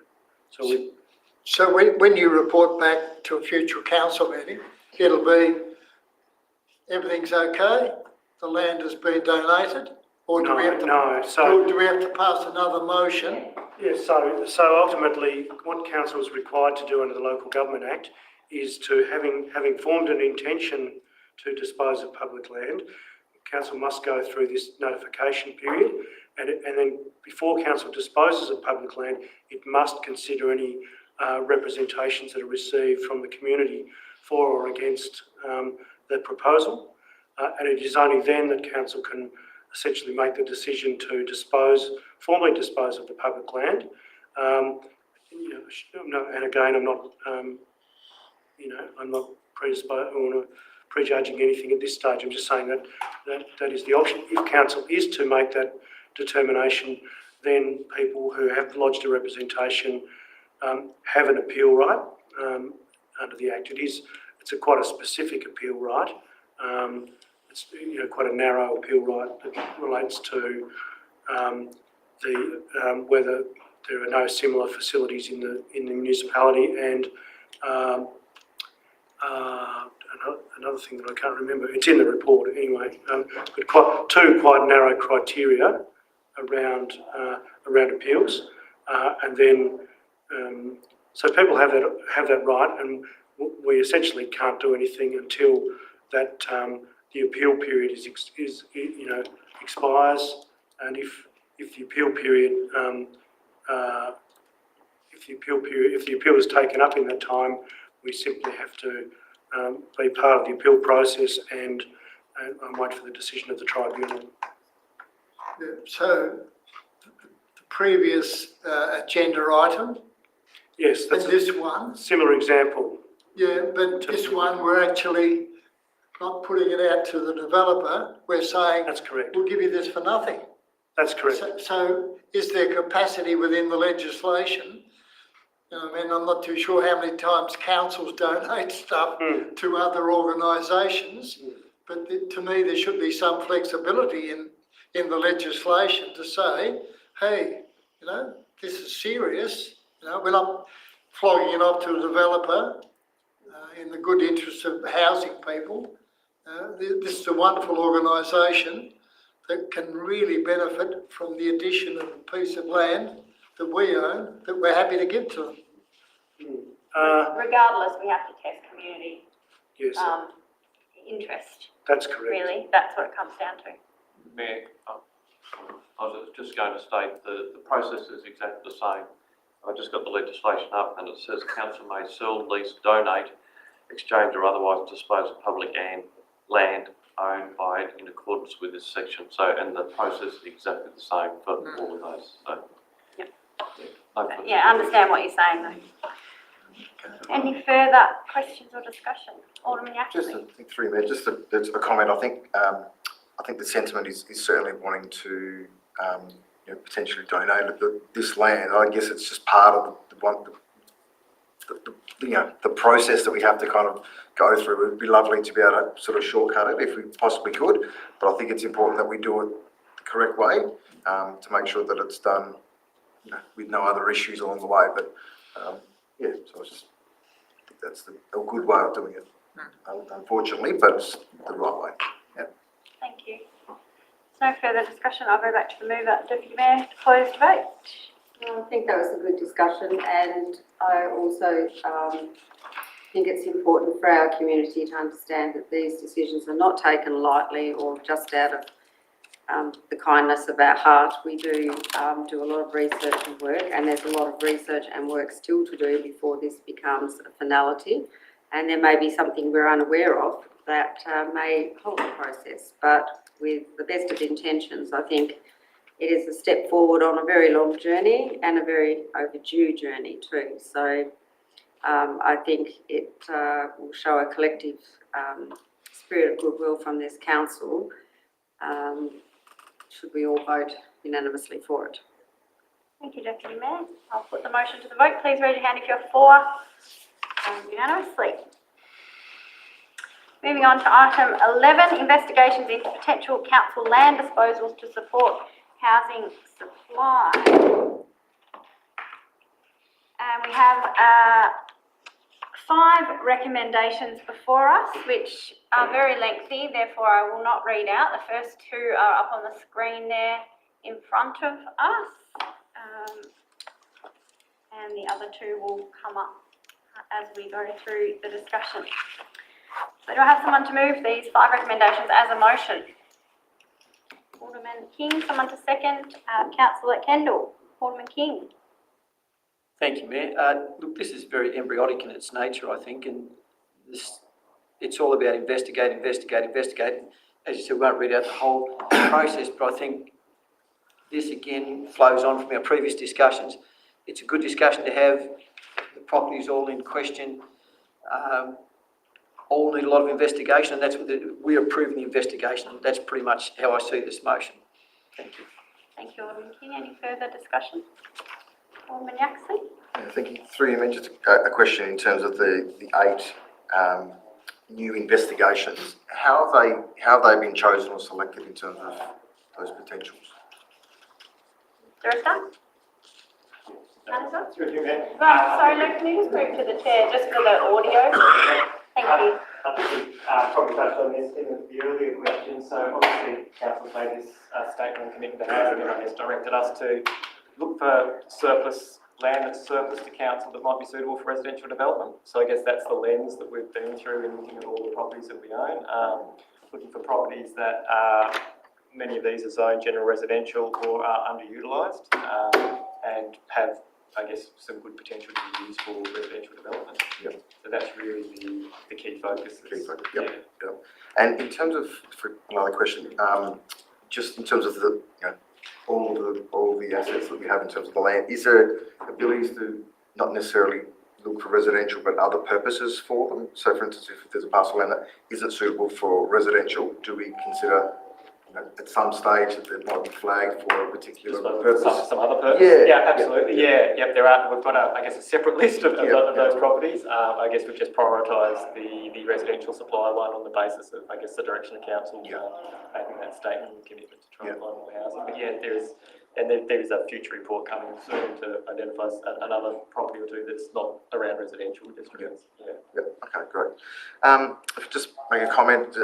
Obviously, it's good that we're sort of wanting to engage with the community as well and looking for being proactive in finding solutions to housing and being able to supply land where possible. I think it's a positive thing that we're as a council contributing where we can in that stage. Obviously, all of these will have certain processes that they have to go through as well, but I think it's an important thing that we continue to be actively looking for these opportunities.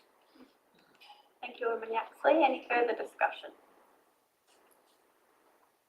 I too support commencing the investigation into the potential disposal of these 8 properties, and when you look at them, I know I went through on Google Maps and had a look at them all, and you can sort of see that they have come into council's possession probably as open space contributions when subdivisions have occurred and have cost council a lot over years in maintaining them, despite the fact that they're not really used for open space. Neighbours may park their cars on them, kids may kick footballs around maybe, that sort of thing, but they're certainly not achieving the highest value. So I'm very supportive of commencing the investigation, given we know there is a dire need for increasing the supply of housing.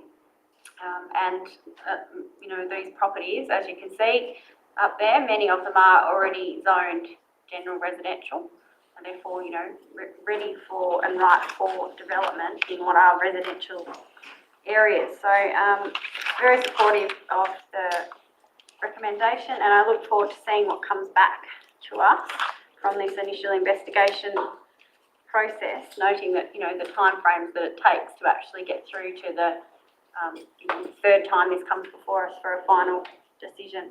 I was interested in, you know, some of the complexities.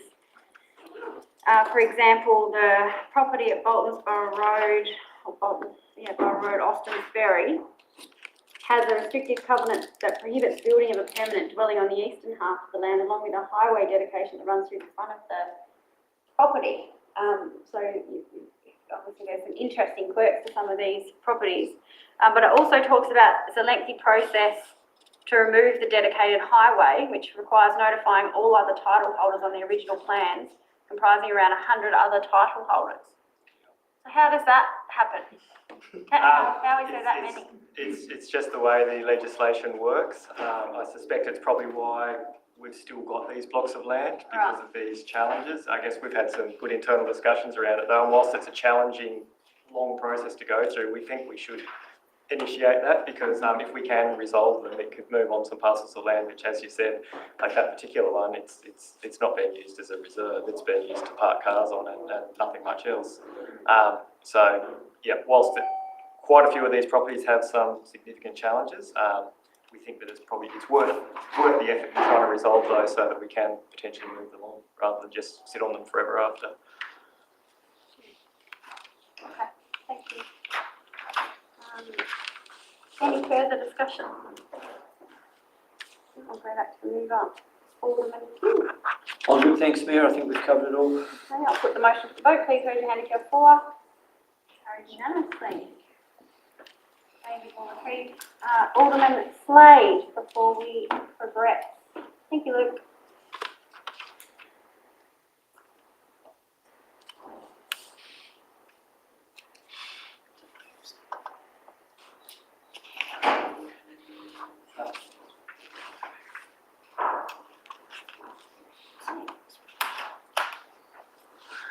Moving on to item 12, Glenorchy CBD Safety and Youth Engagement Update. We have a recommendation that Council note this update report on initiatives underway to address youth engagement and CBD safety. Request Council give serious consideration to funding for ongoing security and the PCYC program included in the 23-24 Council budget, noting the latter expenditure would be offset if the state government grant is successful. I request an update report for the November 2023 Council meeting on public space behaviour in the Glenorchy CBD, particularly the effectiveness of using security guards, continued trial of the PCYC and collaborative approach with DSEP and any other grant funding available. I have someone to move this resolution. Deputy Mayor, someone to second. Alderman Yaxley, Deputy Mayor. This is an excellent report. Thank you to those involved. I think we're seeing that across the country, a lot of cities and smaller cities in particular are really suffering from this problem of youth out of control, with various theories about it, as the Costello kids who may have been born or not for a baby bonus, and also these children or this generation that seem to be in that sort of 12 to 15 age bracket have suffered probably the greatest disengagement we've seen in probably the last couple of decades due to COVID. So they're already disengaged and have not had a good school attendance record, seem to have no regard for authority, no respect for elders, a whole range of disengagement behaviour which is quite threatening. We heard today that there, at a meeting many of us attended, that there were several people who just refused to go to various shopping centres within our municipality. And that's pretty frightening, considering they were fairly young, fit and healthy people with families, and not like, as you would expect, elderly people who might be intimidated or frightened by aggressive youth who are acting out of control. Even the other night, I saw several police cars at our bus mall again, we're seeing, a lot of damage to property that is costing the whole community, because every time it gets fixed or repaired or cleaned by our officers, that is costing money for every other ratepayer. I think in this report it didn't really touch on so much of the cost to the community, so we might spend this amount of money on security guards, which has it's a bit like the visual presence of police. You do have a sense of comfort by just seeing their vans and seeing them in their high vis. And I think that's important that we maintain that. I'm a big supporter of the maintaining the security. And yes, it is a cost to council and therefore to the ratepayers, but it is offset by a lot of damage to, burning of rubbish bins, littering, poor behaviour, throwing things under cars. Now, because they're not there all the time, and even if they were, there'd probably still be antisocial behaviour. But I think until the state government and probably the federal government really steps up with more funds to deal with this generational problem, and has diversionary things that can get the kids back to school and back connected to their families and more respect for their community, I think we just have to see this as an investment that we must make to keep it a safe and inclusive, active, healthy and vibrant community, as it says in this report, because it is completely unacceptable. And when you see the damage that's happening to some of the things like the recent damage, the constant damage to the bus mall, but the recent damage to our war memorial, just putting things in there that damage the lighting and electricity and all the rest of it. This is something that just has to be done, and if we can only have security on patrol for a certain amount of time due to costs, well, I still fully support that, because it's still a way of preventing anything from escalating to a really serious issue. They can call the police know it's serious, and they'll be there as soon as they possibly can.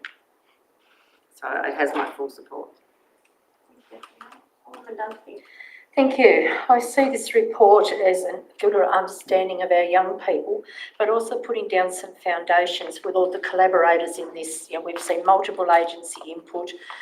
We've seen they're all coming at it from a different angle, and I believe this is a really good way to trying to effect some interventions. I know it's a very difficult area, and most of it does sit within the realm of the police, but we can't just leave it to our local police. So I'm really, this report highlights that collaborative approach, which I think is a really good way to do it. I'm hoping that it is the groundwork, and that when we see our next report, we might see some even more positive outcomes from it. And I'm just very appreciative of all those people who are adding into everybody seeing it as a whole of community matter and contributing in, and perhaps council is seen as the lead person, but it's very impressive to me that it is an area of concern that many people are interested in. So no, I appreciate and thank the people involved in that. Look forward to the next report. Thank you, Mayor. Through you. I just want to say I agree with Deputy Mayor about the report. It's an excellent report, and it gives a lot of detail in terms of what is happening. And I also want to agree with Alderman Dunsby in terms of that there is such a collaboration, and it's a multi-pronged type attack.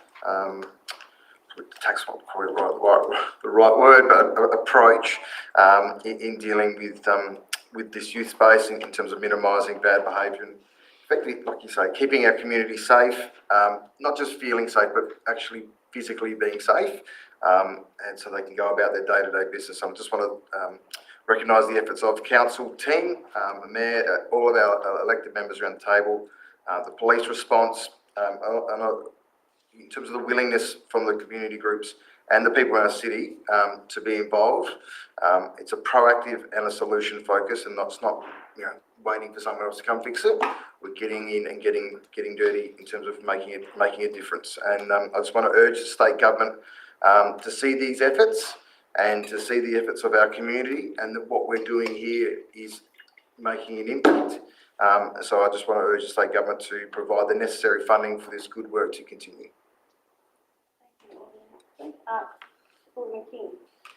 Thank you, Mayor. Through you, just could agree more with the comments that have been made. Just on point 3 there, is there any way we could have sort of more of a rolling report up until November, so that we continually kept up to date rather than 6 months' time.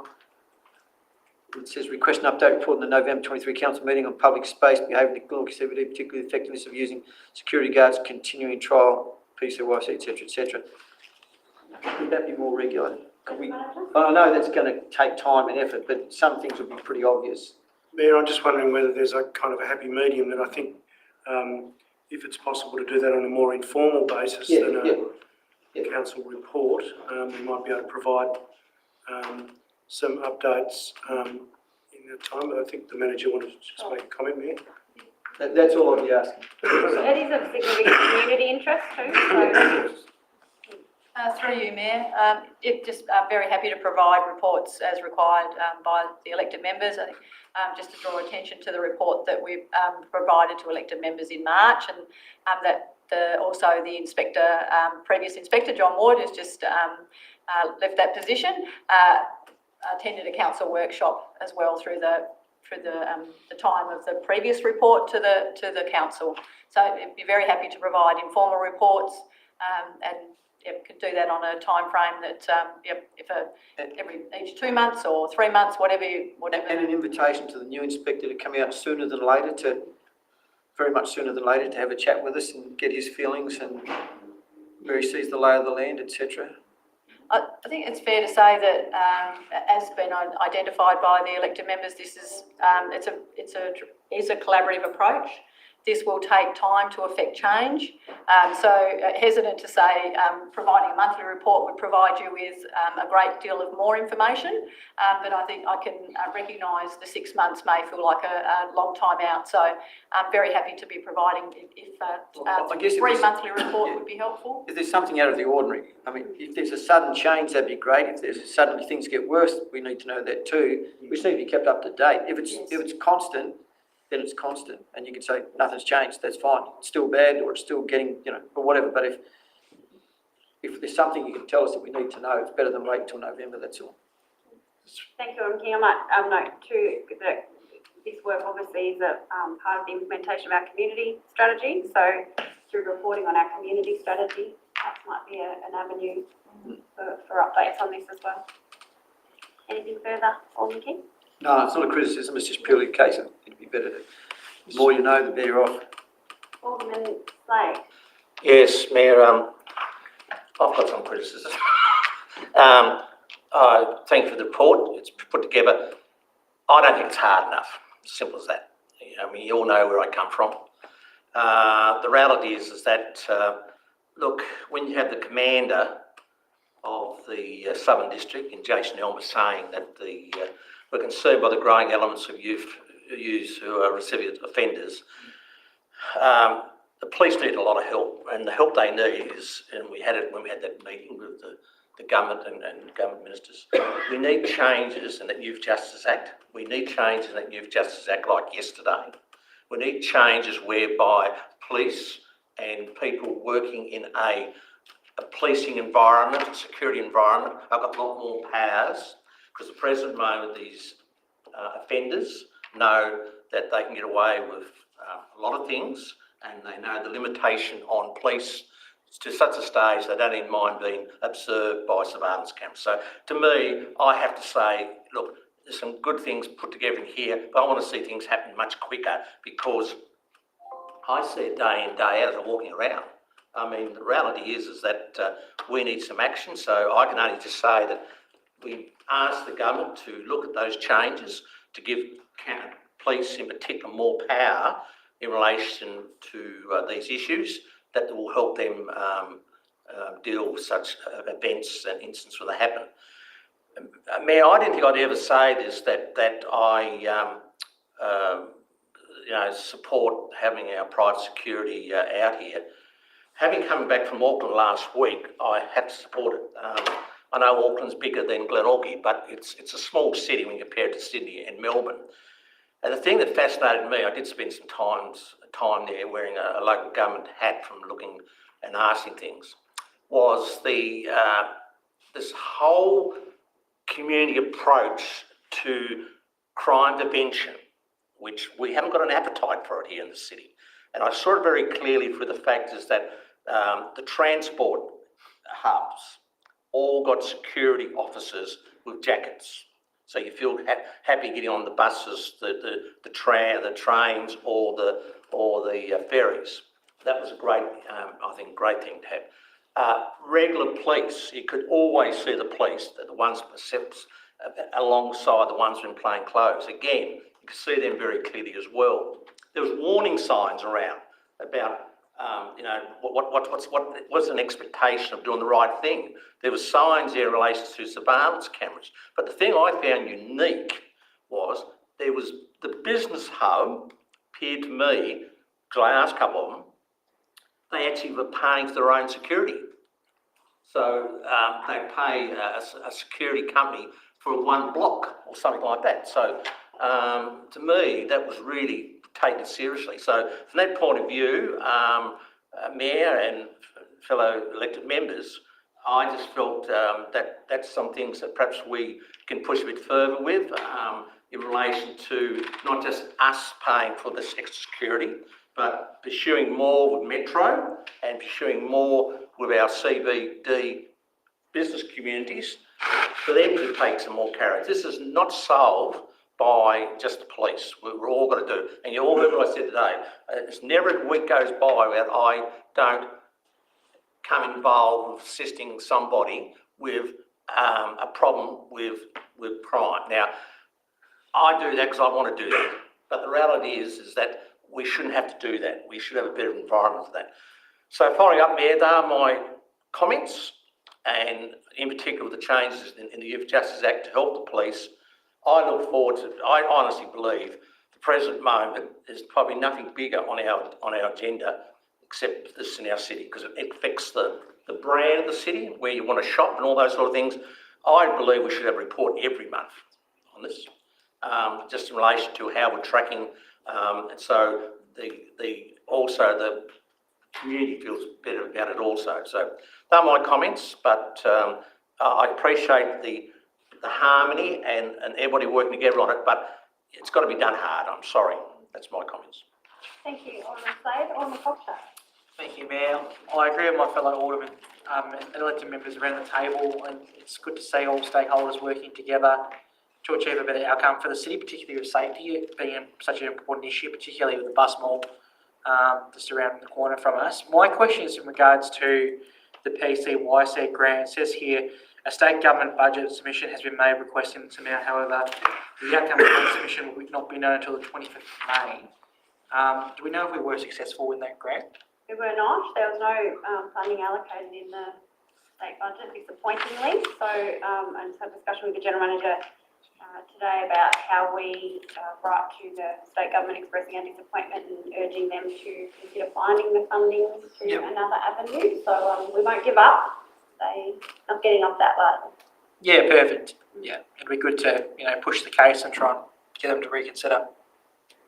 Is that one you'd like us all to sign, Mayor, to create a bit more momentum, a bit more noise? We will consider that. Yep. Strongly. Alderman Dunsby. Thank you. Just a question to the General Manager, just in relation to item 2 in the recommendation. Request Council give serious consideration to funding for ongoing security in the PCYC program, including the 23-24 Council budget, noting the latter expenditure will be offset if the state government grant is successful. That's why we are asking ourselves as the elected members to give that consideration. Wouldn't that normally be part of the budget process, and why has that been included as part of the recommendation? Thank you, Alderman Dunsby. General Manager. Through you, Mayor, the intention, I guess, is to, I think we were conscious of not putting something in here that was committing council, given the budget process is forthcoming, but it was really about naming up those two issues as priorities for consideration as part of the budget process. So I believe they're both in the draft budget at the moment. So essentially, we're I guess, ongoing security we've talked about, but also the PCYC program is too important not to have a fallback. similar to this year, the trial. With the trial, council initially committed the funding. It was pleasing to see the state government come in and provide some funding after the fact for that. But we wanted to make sure that those two things were highlighted in the recommendation. Certainly not committing council to anything, but just highlighting those two things that we've made budgetary provision for in the draft budget. But I have no problem with that, General Manager, but I have a problem with the way it's worded here. Request council to give consideration. So we're giving direction to ourselves to do something. I feel that potentially that item 2 is not well worded. I don't have any problem with the intent. I believe it is incorrectly or inappropriately worded. And I'm just wondering whether I foreshadow a motion to correct that, or whether the mover and seconder may also agree with my thoughts there and may come up with something. So even if it doesn't say request council, just that we give consideration or something like that. through you, Mayor, could it just be as simple as note that council will? Yeah, I'm more comfortable with that. If the mover and seconder are happy with that, I won't foreshadow a motion if that can be changed. Thank you. Note council will give Note serious that council will. consideration for something. The mover was Deputy Mayor, are you happy with that? Yes. Deputy Mayor, Alderman Yaxley, seconder, are you happy with that? So it becomes note council will give serious consideration to funding rather than request.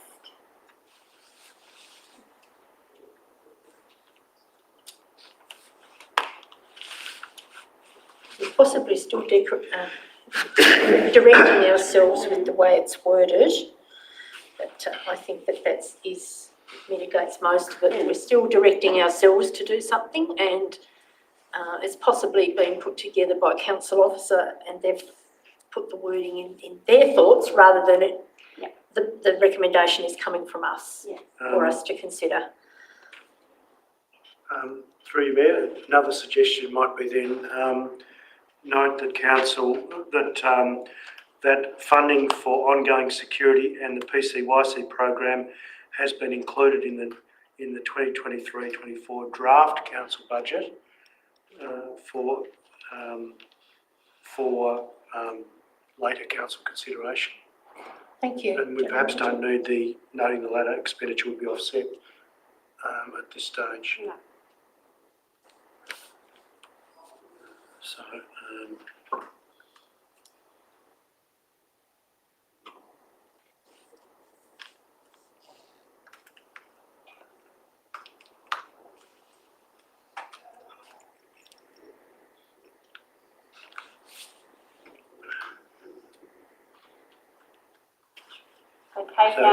note that funding for ongoing security and the PCYC program has been included in the 2023-24 draft council budget for consideration, and we can say at the June council meeting.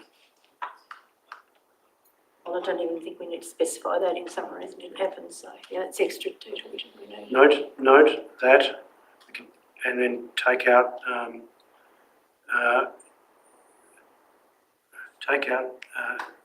from that to two.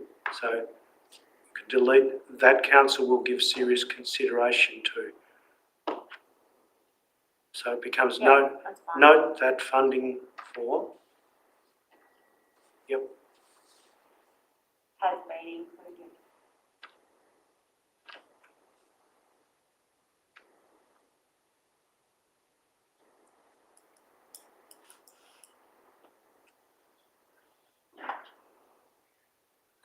Yep, PCYC program has been included.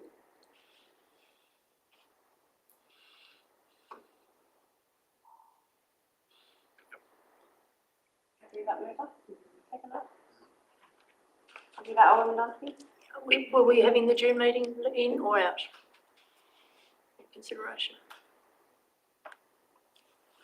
That's fine, I can live with it, that's fine.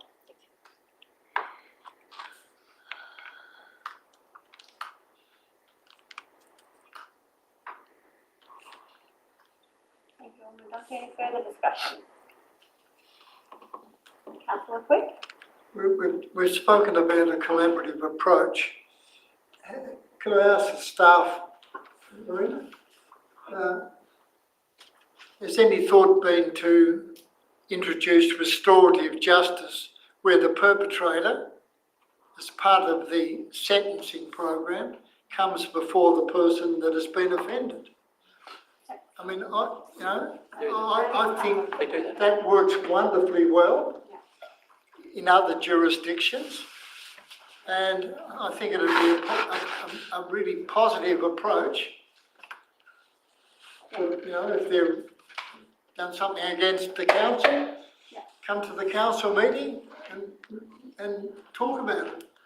If they've graffitied Coles, the Coles and the perpetrator should be brought together as part of the restorative justice program. And I think it should be incorporated in this collaborative approach. I mean, we've spoken to all the ministers, from the AG down. I think it'd be a really positive step for the council to advocate that, in not only in this forum, but in other forums. Thank you, Councillor Quick. My understanding is that does occur through the intervention programs that the police have in place and through the Youth Justice Court as well. So Sergeant Steve Caseless, Steve Caseless has been involved in our interagency group. Is he still involved in our interagency group? And he talks about some of the activities that occur through that. Because, I mean, it includes everybody. The PCYC might be only the young people that want to, perhaps better themselves or break away from, antisocial behaviour. But we need a total package so that everybody that's up in front of the court, they have the option of getting a sentence or be part of the restorative justice and come and confront the people that they've done the damage to. Thank you, Councillor Quick. Also, the state government has a youth justice blueprint that it has prepared, looking at those sorts of interventions and other interventions towards that exact approach you're talking about, that restorative justice. Yeah. Any further discussion? Councillor Kendall. Yeah, I would just like to encourage the community to read this report in that it gives a good summary of the actions that we've taken so far, and that we are taking on that sort of facilitatory role of bringing together multi-agencies. In these situations, I think you have the opportunity to either direct funds towards the perpetrator or people that are committing the acts, or towards the community for their sense of safety, or the victims. And I think while you only direct funds towards the victims, you're going to continue to be putting out spot fires and feeling like you're doing that. And so I'm really happy that we've moved towards that PCYC program where we're actually starting to address the root cause. So I'd encourage the community to read the report, and I think the next natural step for us is to actually continue that role of facilitators in the community and have a public meeting about it. Like actually bring in the community and welcome all of their suggestions, which we're throwing around the table. But it is a community issue, and I think there would be appetite for the community seeing what we've done so far and actually having a voice in being able to solve these issues. Actually giving the youth a voice to be able to solve it as well. So that's what I'd like to see happen. I mean, ideally, I'd love a youth centre. I'd love something for the youth to do. So I feel uncomfortable about committing further funds to security guards, even though I can see that we have set this precedent and we need to continue. I can see that you can't just remove that kind of thing. So I feel slightly uncomfortable about it, but I think it's necessary and I support this motion. I'd love to see us go further in that collaborative, taking a facilitator role in community. Thank you, Councillor Kendall. I too will speak to the motion. I have a couple of questions as well in relation to the funding. I know that last year when Council commenced engaging the PCYC in October last year, that was made possible through using vacancy savings general manager. That's great.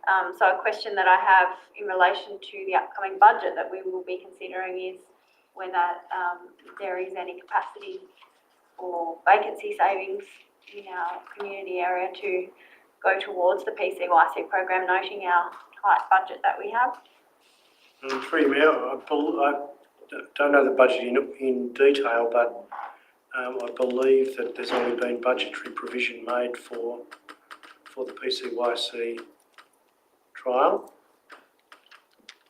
So through you, General Manager and Mayor, there was a point of entry put in for the PCYC program, in particular noting the government submission for the grant funding, and if that was achieved, we would remove it. But there is no other option for funding other than an additional budget cost. There is no vacancy saving within or unfilled vacancies within community that would offset that cost. And I know the Tasmanian Community Fund now funds programs like the PCYC program and has a real focus on providing funding over a longer period of time to councils and other organisations. Director Riali and I presented to the Tas Community Fund on priorities for Glenorchy last year or early this year, maybe it was, and they were very interested to hear about some of the challenges that we have here and indicated that the PCYC and early intervention programs to support young people would be something that they would consider funding. So I note that we missed applying for the last round of funding, but that the Tasmanian Community Fund Strategic Initiatives Grant Round for multi-agency approaches to early intervention program delivery. And there'll be a 2024 round that I think will open in early 2024. So I wonder whether we can start now preparing a grant application so that it's not last minute rush and we don't have time or resources to develop it for this particular program, that 5 years of funding, whether it be PCYC or another early intervention approach, that we start preparing an application now. Is that something that we've considered yet? Lorraine, would you speak to that? Yes, through you, Mayor. Yes, we're already making connections to be prepared to make a submission to that grant round. Great, and that will be through collaboration with the interagency working group that's been established. Yes, and I think understood through the Tas Community Fund that they look to collaborations, and for success of such of this program, we would absolutely be looking for those collaborations. So actually seeking funding, does that need to be part of the recommendation, General Manager, or can we take it that that will occur, we won't miss out on an application this time around? Through you, Mayor, absolutely we are already working towards making a submission for that grant. And the youth focus is absolutely in our, is absolutely our focus. Yeah, okay, great, thank you. And while you're there, I have another couple of questions. The report talks about the security model at Safe Space. And I was just wondering if we could have some more information about that. So models other than the two-worker approach are being investigated by council and the security provider, such as the model provided at Safe Space. So what's that model and what's the resource implication? We're still some way away from that. We recognise the safety ramifications of a model such as this, but we've been in conversation with the security provider who also provides security services to the Safe Space. And that model is a one officer and a youth worker model. But as I've identified, we still have some way to move towards any model that may look like that, and quite a lot to investigate and to understand safety ramifications. But that's definitely been part of our conversations. Okay, that's interesting. Thank you. With the police as well as with the security provider. Okay, thank you. That's all my questions, so I'll speak in support of the report and of the initiatives that we have implemented as a council, and also thank Marina and Leah, who's here as well, our Safe Cities lead, for your efforts in preparing this report for us. As you've heard around the table, it's really valued by council. It is an issue that's of significant importance to our community, and we really appreciate the efforts that are going into actually showing that we are leading the way, trying to bring agencies together, recognising that a multi-agency approach to addressing this, a whole of community, whole of government approach is necessary to address the safety of our community. I'd like to note that it's really important we don't demonise young people in these discussions, and that we are talking about a minority of young people. We have some fabulous young people in our municipality who are achieving wonderful things and make a significant contribution to our community. So I just want to note, and I think as Alderman Slade pointed out, that we're talking about a minority of young people and recidivist offenders a lot of the time, and we hear from police frustrations with the Youth Justice Act and the outcome of the youth court, and that's another issue that needs to be tackled at another level. But I just wanted to make that clear, and it's not only young people either. So we just need to be mindful of our comments, I guess, around generalising. The government is doing quite a bit of work in the youth justice spaces with the youth justice blueprint I mentioned, and certainly early intervention approaches such as the one that we engaged the PCYC to do are a focus of that youth justice blueprint, and councils really do have a key role to play in the implementation of that youth justice blueprint. And when we met with the Premier and just about half the Cabinet recently, we certainly made clear that we believe councils have a role to play in the implementation, and it's important that council's role is set out clearly in the action plan, which will be developed now to guide the implementation of that youth justice blueprint. So I think we've got to keep reinforcing that to the government, and as the opportunity comes up to be able to have input into that action plan, hopefully, that we name up being clear about council's role, and also how councils are funded and supported to play that role. As well is really important because, as we've known, this isn't necessarily, it's something that may be considered core business of council. We're getting into sort of education space, and particularly where the PCYC do a lot of their work in schools. Is it something that ratepayers should be paying for through their council rates? That's something that we need to have ongoing conversations with the government about. Really appreciate the increased police patrols that we've seen, particularly since January this year. We've seen police here every morning and every afternoon, almost every afternoon, unless they have other call-outs. They are here proactively patrolling, and I note the response of Inspector John Ward, and thank him for his efforts whilst he was here in Glenorchy, and welcome new Inspector Jim Semmons to the role as well. The government has engaged transit officers to be on transport. Again, Alderman Slade mentioned in New Zealand, having that presence is important, and hopefully that will help improve the safety as well. And I know I've seen the transit officers out there working with our security guards. So I think that's really great to have that collaboration. Will only help to further prevent incidents occurring, having that extra support around the bus mall from time to time. Something else we raised with the Premier and ministers in that opportunity we had to meet with them was the need for transit officers and security guards to have more power. We've seen challenges, particularly in shops where stores, businesses, and the shopping centres and individual businesses, shops are now employing security guards, but they have very limited power to actually do anything. That's something that we need to keep suggesting to the government as well. Council is really the backbone of what is a collective impact approach, and I think that's where we have real scope to be successful in an application to the Tasmanian Community Fund to support that collective impact approach. The PCYC also have been connected with the Salvation Army, so Councillor Kendall talked about a youth space.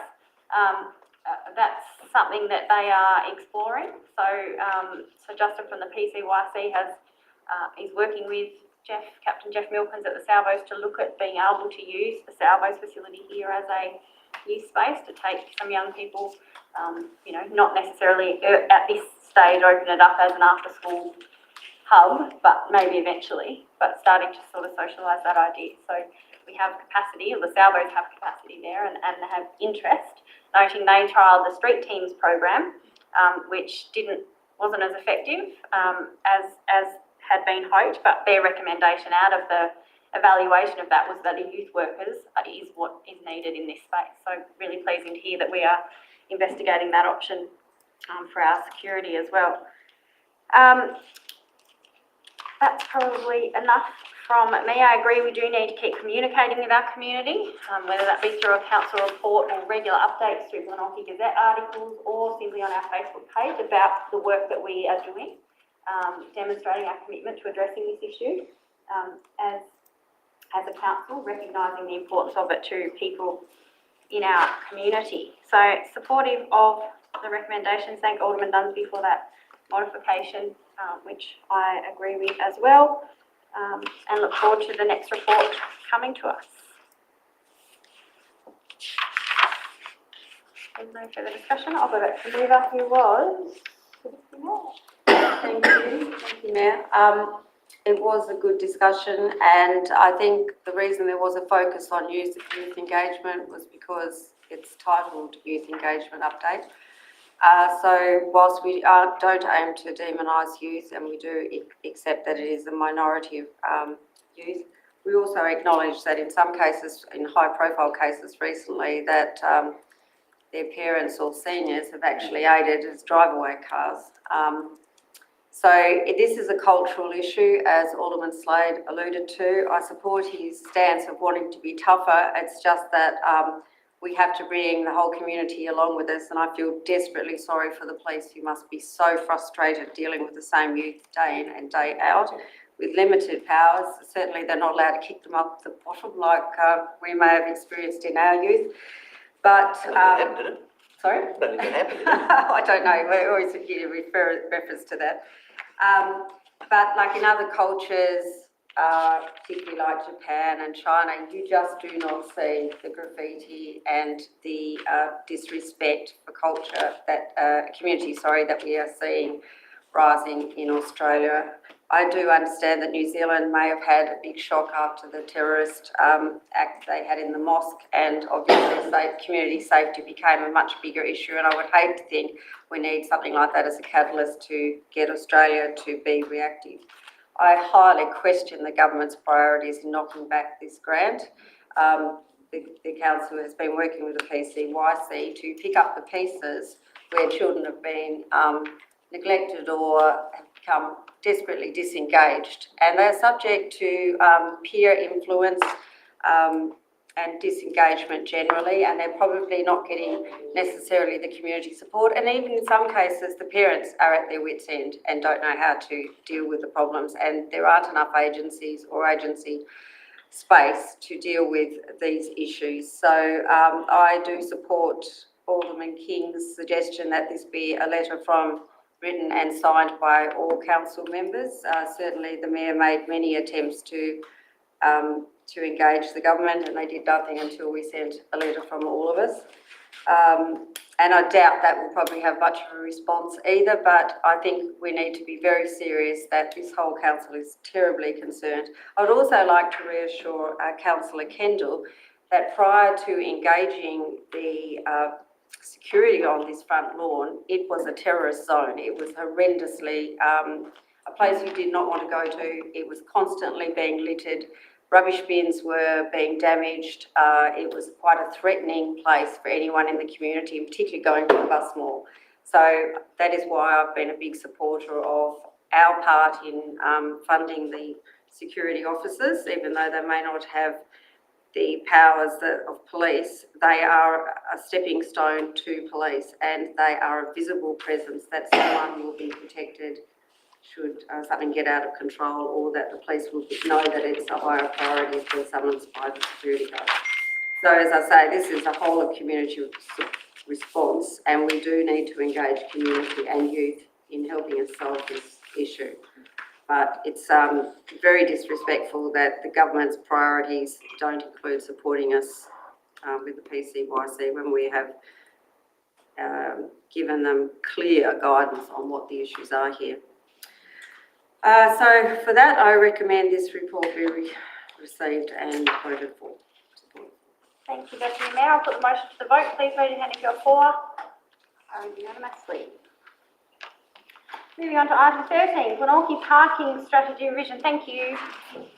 Glenorchy Parking Strategy Revision. We have a recommendation that Council adopt the reviewed Glenorchy Parking Strategy 2017 to 2027 in Attachment 1 in unchanged form, and adopt the revised action list priorities, timelines and measures in the form of Attachment 2 to better align with current trends and available resources. Do I have someone to move this? Councillor Kendall, thank you. Someone to second, sorry. Alderman King, Councillor Kendall. Yeah, so this outlines Glenorchy's new parking strategy revision. I was happy to see the self-reflection in recognising that the action list developed by the working groups were too ambitious and that council wasn't resourced to deliver them. So I think that's important learnings as we go into discussions about what future working groups look like for this term of council.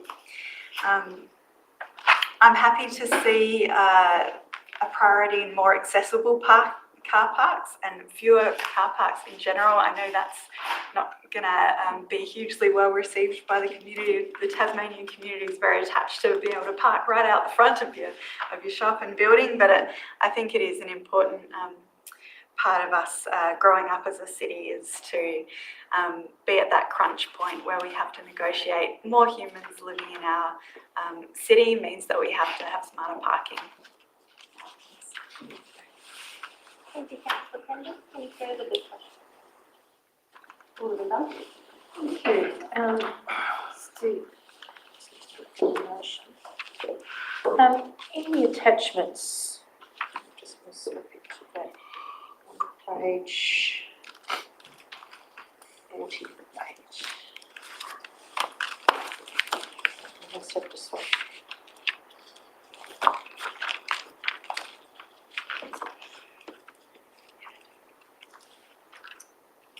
There's a table there, so we talk about that we had undertaken regular parking occupancy surveys in the commercial precincts within the city and to gain an understanding of parking conditions and usage.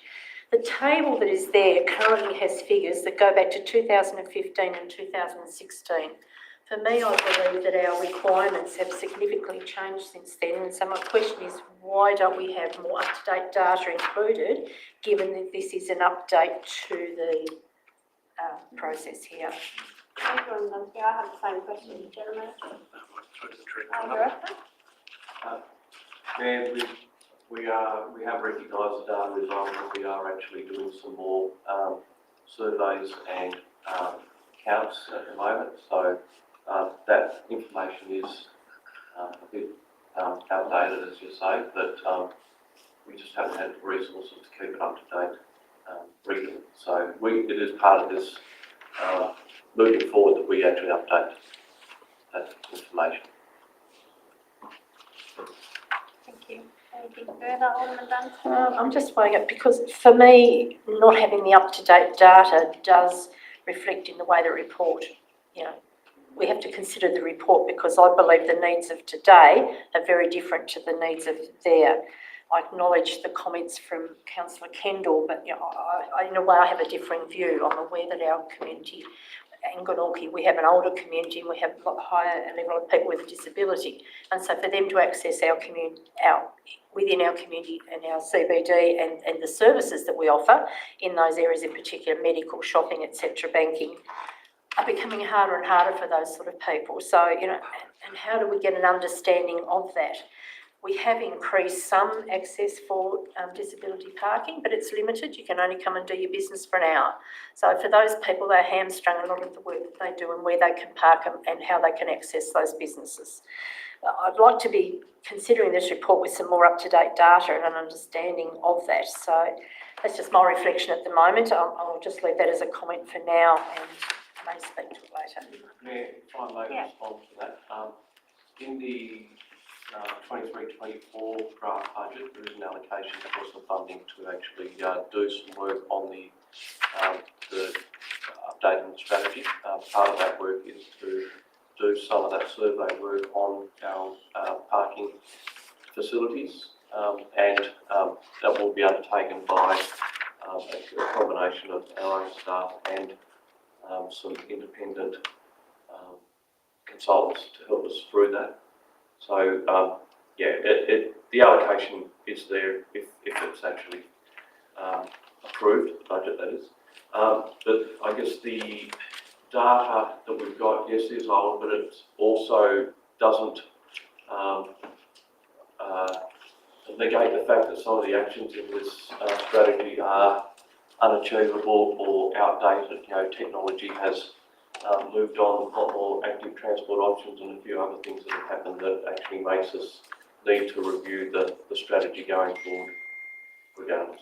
Part of the updating data will be certainly in line, a little part of updating the strategy going forward.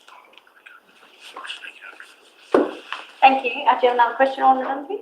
Just note, yes, so well, Sean, I'll speak to the motion. So the listing where what has changed, we've seen what's changed, but I think as much as it says what's changed, a lot of them are predictive of what's going to be coming up and how the landscape's going to change as well. You know, the park and ride facility at Claremont that's planned, we don't know what's going to happen with the corridor. We're hopeful there's going to be a transport option, but again, they're not knowns. We've gone ahead and we've prepared the corridor, the Northern Apartment Corridor specific area plan. So, but we won't know until those developments come forward and what the requirements and things are with them. We may not be facing a parking shortfall to address any of those accommodation things. So lots of unknowns that are there. I agree that this definitely needs to be reviewed. I agree that the key actions identified are appropriate.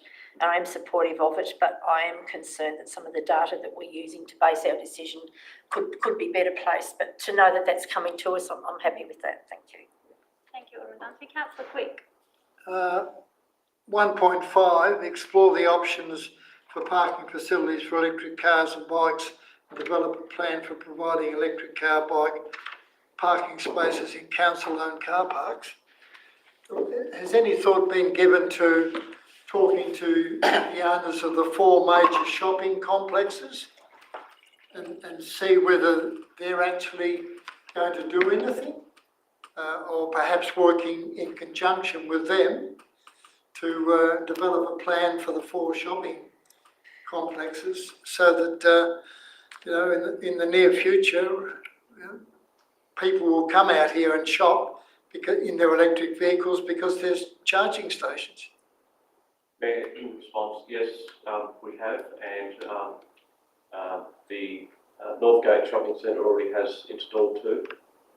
We have had discussions with other providers about installing electric car charging facilities in our own council-owned car parks, but for them to actually install them. Our preferred option is for private enterprise to install them because we're electric car chargers are now subject to the national competition policy, which means that we have to charge a rate that's commensurate to private enterprise, which includes the installation costs, lease fees, electricity, all those sort of things. So we have given it a fair bit of consideration. Yeah. Thank you. Further discussion? Natalie? Thank you, Mayor. Through you.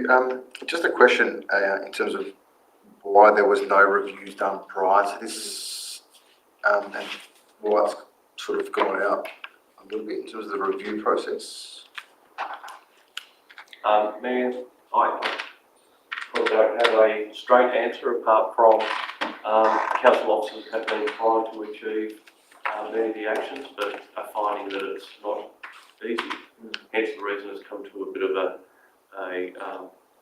head where we need to actually review the strategy too.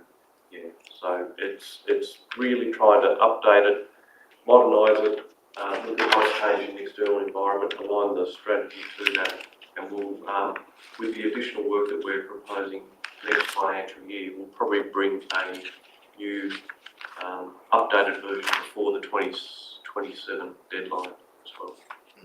Okay. And so in terms of the plans moving forward on the actions, will we receive a report on those actions? Yeah, ma'am, yes. Good.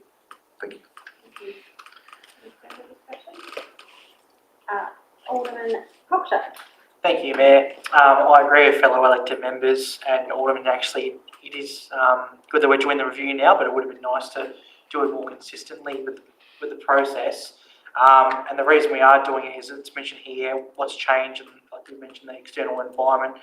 We've got the Northern Suburbs Transit Corridor, the Northern Apartments Area Plan, and changes in technology like Uber, Google Maps, and everything like that. And on Councillor Quick's comment in regards to electric vehicles, it's good to see we're doing our due diligence there and working with other stakeholders, setting us up for future success in that area. So it'll be interesting to see what comes of that. Thank you, Alderman Proctor. Councillor Kendall. Yeah, I just had a question about the park and ride facilities. I didn't know that was proposed for Claremont before reading this report, so that's really exciting. Has Glenorchy ever considered having a park and ride place to securely lock up your bike, potentially around the bus stop? We did have. Mayor, we do have a lock-up facility at the bus hall or bus interchange for council staff. And that facility is still there. Hasn't been used greatly. Okay. But we're with the renovations that we're doing with the council offices, we are looking at putting a external bin enclosure. We've actually made that a bit bigger so that we can put push bikes, e-bikes and staff motorbikes within that enclosure as well. And we'll have a charging facility for a couple of e-bikes that we're going to put on our fleet roster list, pool vehicles, so that we can actually, if we're only doing very close or short visits to other places, we can use an e-bike rather than a car. But no specific plans to open that up to community or to have one for community? Not at this point, no. Yeah. Just for Alderman, Councillor Kendall's consideration, there will be bike facilities out at the Claremont facility when that's put in. Yeah, the park and ride. Park and ride, yeah. Yes, Mayor, I just want to make a couple of comments. I think it's really good if you can get those, I saw them as well, multi stations for bikes, so you could fit it in probably 20 bikes in the size less than half that wall over there. And they had, just normal bikes through to attaching ones that, could obviously I've got power as well as whatever, and then they look really good in the city, so they are available.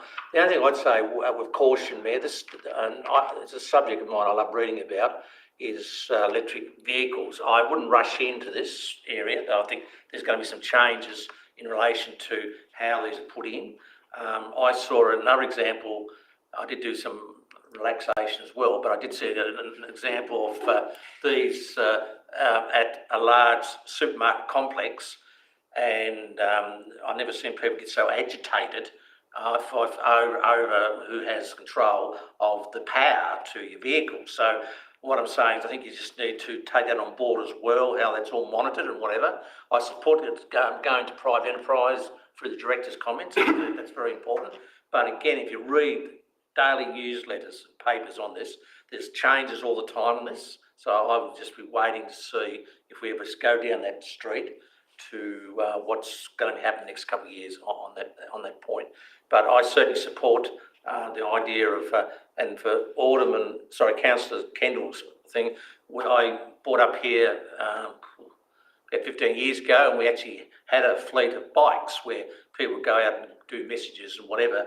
And it's nice now, perhaps we would now advance that to electric bikes too, which sends a nice message to the community as well. So I support that.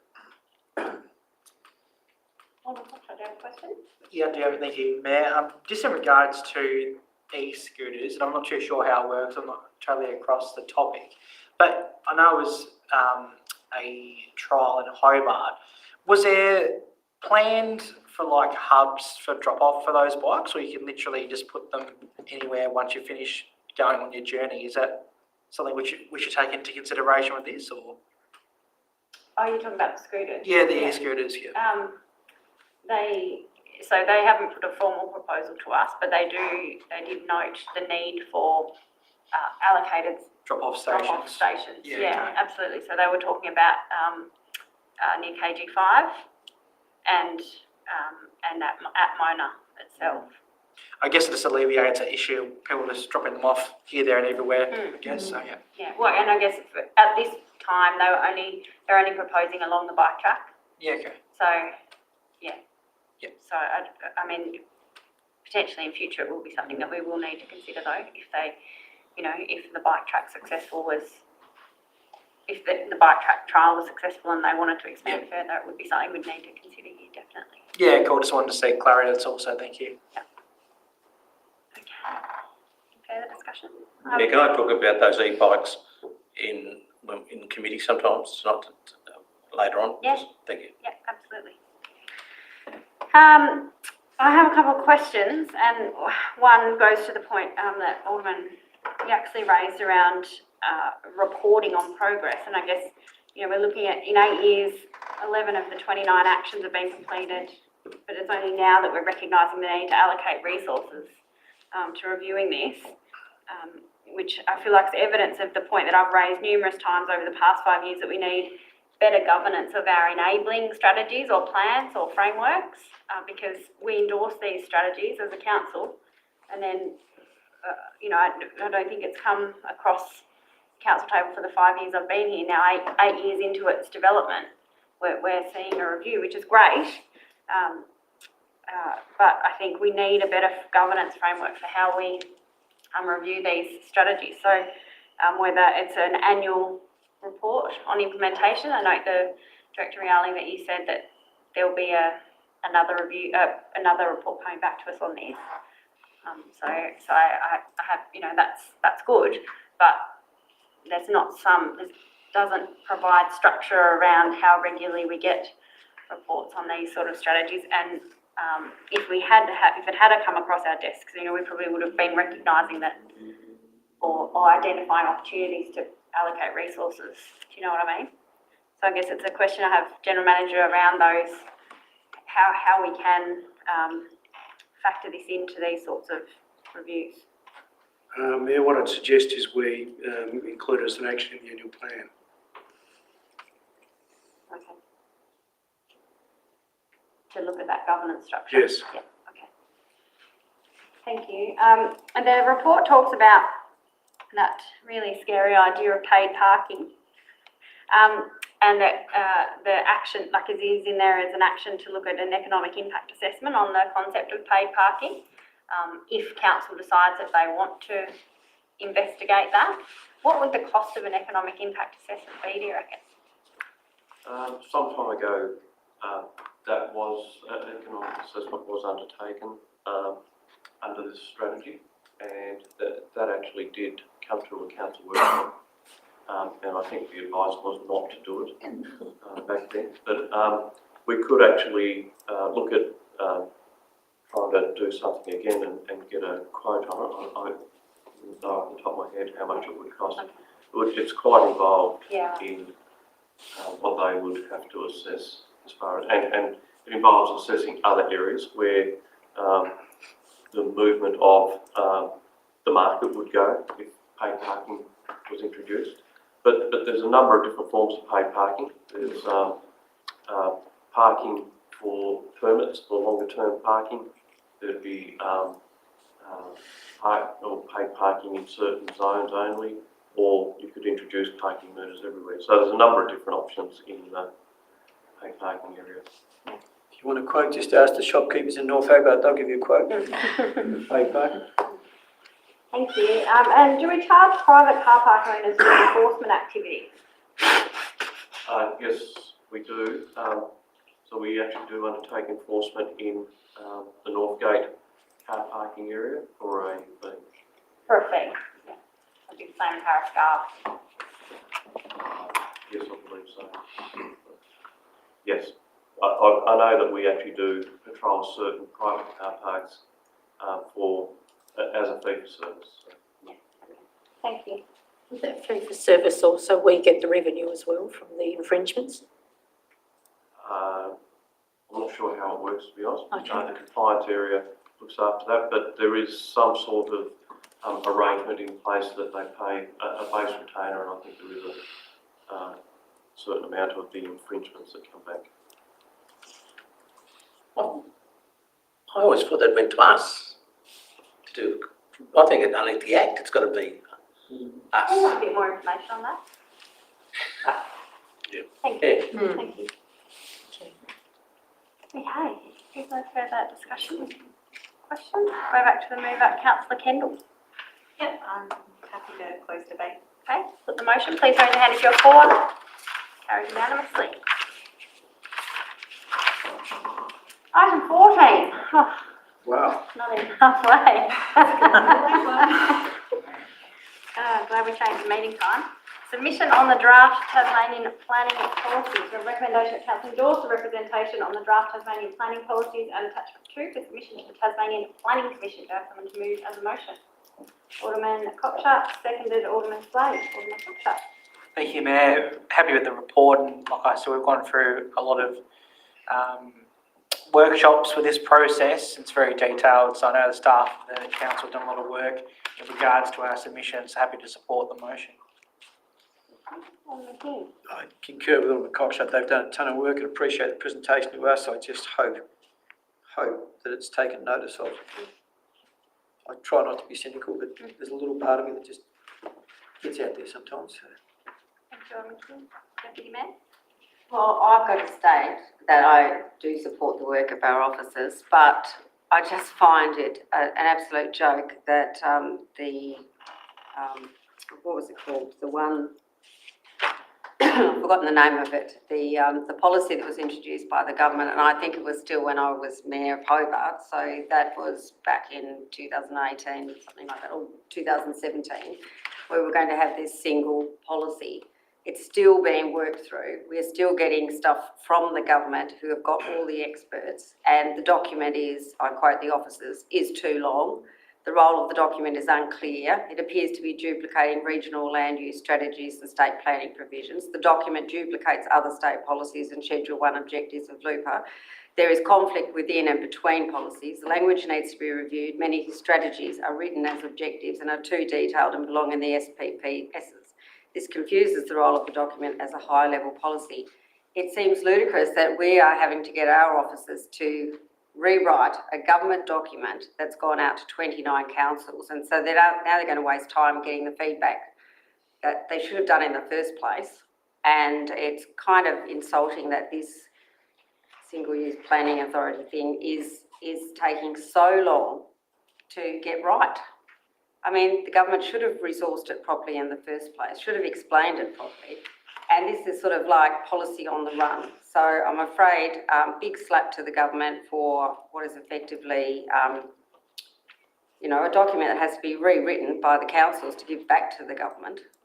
And yes, there should be consultation. I fully accept that. But, when it's got to have that many changes or that many recommendations for changes, it's pretty poorly resourced and put up without someone, really giving it a thorough check before it gets to our level.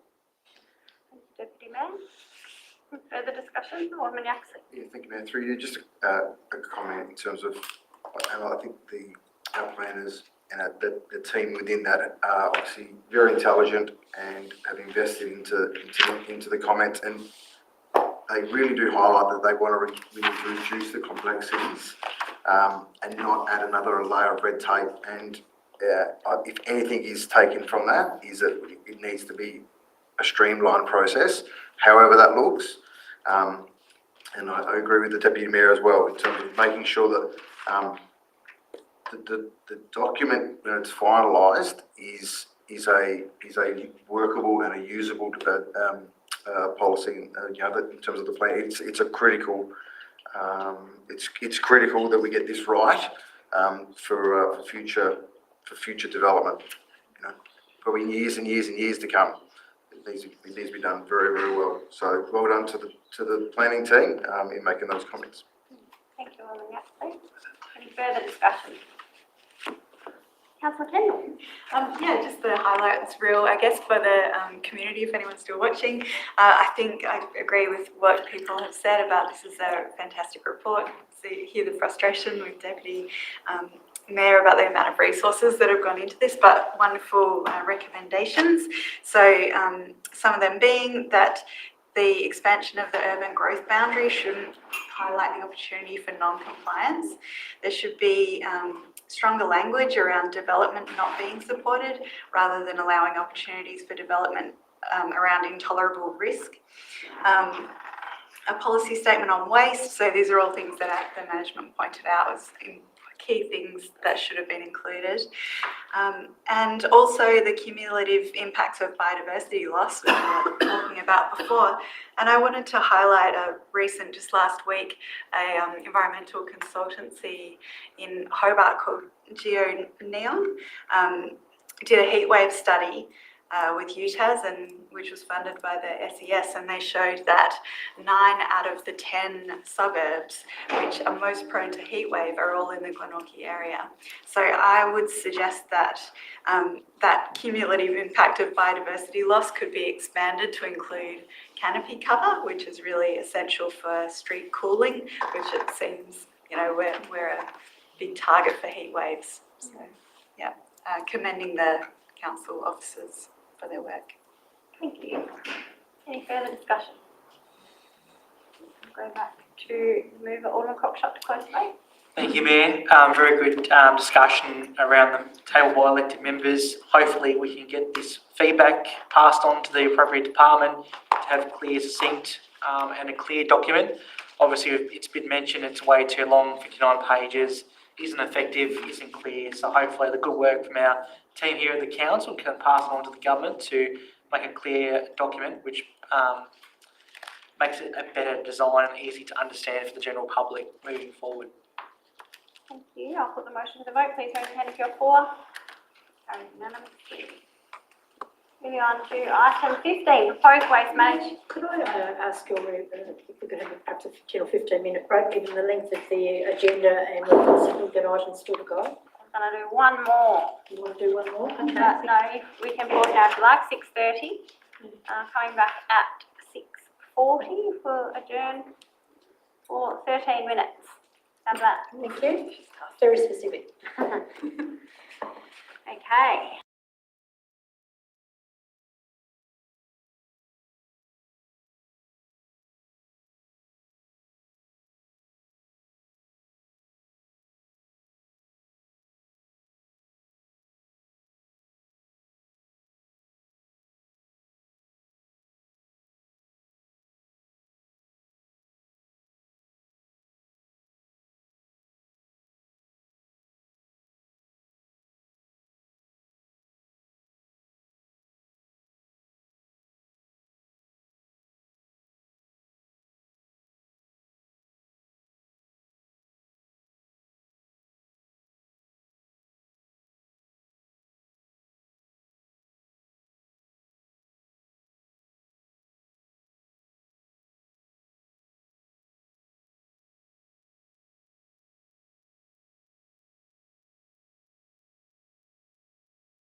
power came out. How was it? Okay, resuming at 6:40 PM. Sadly, they said that for life these days. When you're ready. For what? Thank you. Item 15, proposed waste management and landfill fees and charges 2023-24 financial year. We have a number of recommendations, 3 recommendations in fact, before us for consideration. Approve the following curbside fees for the 2023-24 financial year. Approve the following disposal charges for the Jackson Street Waste Management Centre for the 2023-24 financial year. And resolve that community groups, not-for-profits and charities be charged a discounted local resident rate for waste disposal rather than the non-resident or commercial rate. I have someone to move that as a motion. Councillor Quick. Someone to second. Alderman King. Councillor Quick. No, I think it's a very comprehensive policy that has been put before us. Charges are increasing in just about every aspect of our life, and I fully endorse what's been put before us this evening. Thank you, Councillor Quick. Any further discussion? Alderman Coxon. Thanks, Ben. Just a general comment in regards to waste collection. A lot of community members do ask in regards to having weekly collection, which came up during the previous election cycle. I think it is a commerce piece that you actually can get weekly collection. You just got to pay that additional service fee. So there's information on the GCC website. So just a point of clarity for people who are looking at this tonight. Thank you. Very good point. It is a commonly asked question, and you're right. You can have it on a fee for service basis. Any further discussion? For Deputy Mayor. Yes, I'd like to thank the work of the officers. It is about cost recovery and not about trying to make a profit out of these things, but just looking at things like the FOGO and a lot of these other bits and pieces where we're increasing it by 5%, yet the true cost has been an increase of 6.5% in the financial year. So we are trying to balance the expectations of the ratepayer that, you know, we're not a for-profit organisation. We are really trying to just be covering our own costs so that we can keep this beautiful municipality looking the way it does. Thank you. Any further discussion? Councillor Kendall? Yeah, so thanks for this report. My questions, I'm happy to see, to start with, that there won't, the points in there about waiving charges to community groups and not-for-profits, charities and people that do clean up. So it sort of makes sense to me that people cleaning up the environment should be able to dump what they've collected for free. And my question is around the significant increases. And before I say that, I should say I'm happy to see that this won't be applied to residential. The significant increases to commercial and demolition waste, 30%-ish. And usually when a big hike like that happens, it's either that you're trying to divert waste from landfill or that there's a profit motive there. So I was going to ask if it's either of those things, which is it, or a bit of both. Through you, I might respond, and then the director might want to add some additional comment. Yes, essentially it's the former of those. The intention is to try to preserve the capacity in our landfill, particularly for Glenorchy residents, and realising that Southern Waste Solutions has a conveniently located commercial waste transfer station at Doohan Park. That the intention is that we're not leaving the commercial sector high and dry. We're simply seeking to provide sort of an incentive structure so that there's an incentive for commercial waste to go to Southern Waste Solutions, and thereby we divert.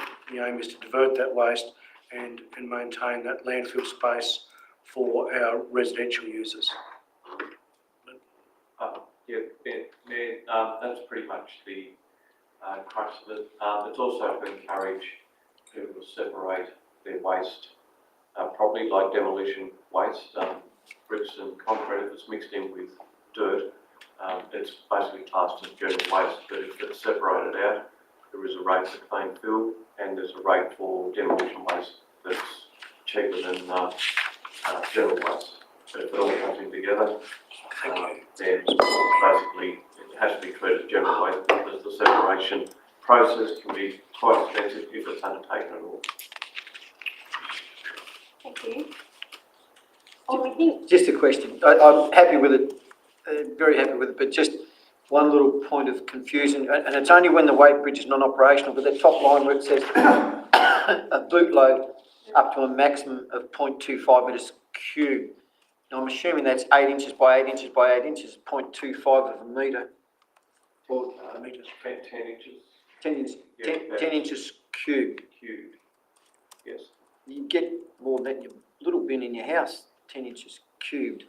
It's pretty small. 10 square metres. I just wonder whether there's a misprint or... where are you talking about? Oh, the top of Page 79. page 70, 84, 85. Oh, Top page 85. Oh, Up to a maximum of 0.25 metre cubed. So the cube, It's a quarter of a cubic metre. yes. So, sorry, what page was it on? it's on page 85 and 79. I just want to be sure I understood what a quarter of a cubic metre was. So top of page 86, actually. Yeah, sorry, page 86. Oh, electronic. It's when the weighbridge is non-operational. Yes, only when the weighbridge is non-operational. But we say underneath that a green waste boot load, but above it a boot load up to a maximum of 0.25 metres cubed, or cubic metre, quarter of a cubic metre, which is 0.25 cubic metres, so yes. not much. Yeah, well, like what with general waste is a bit compacted, I guess it does take into account the compaction rate.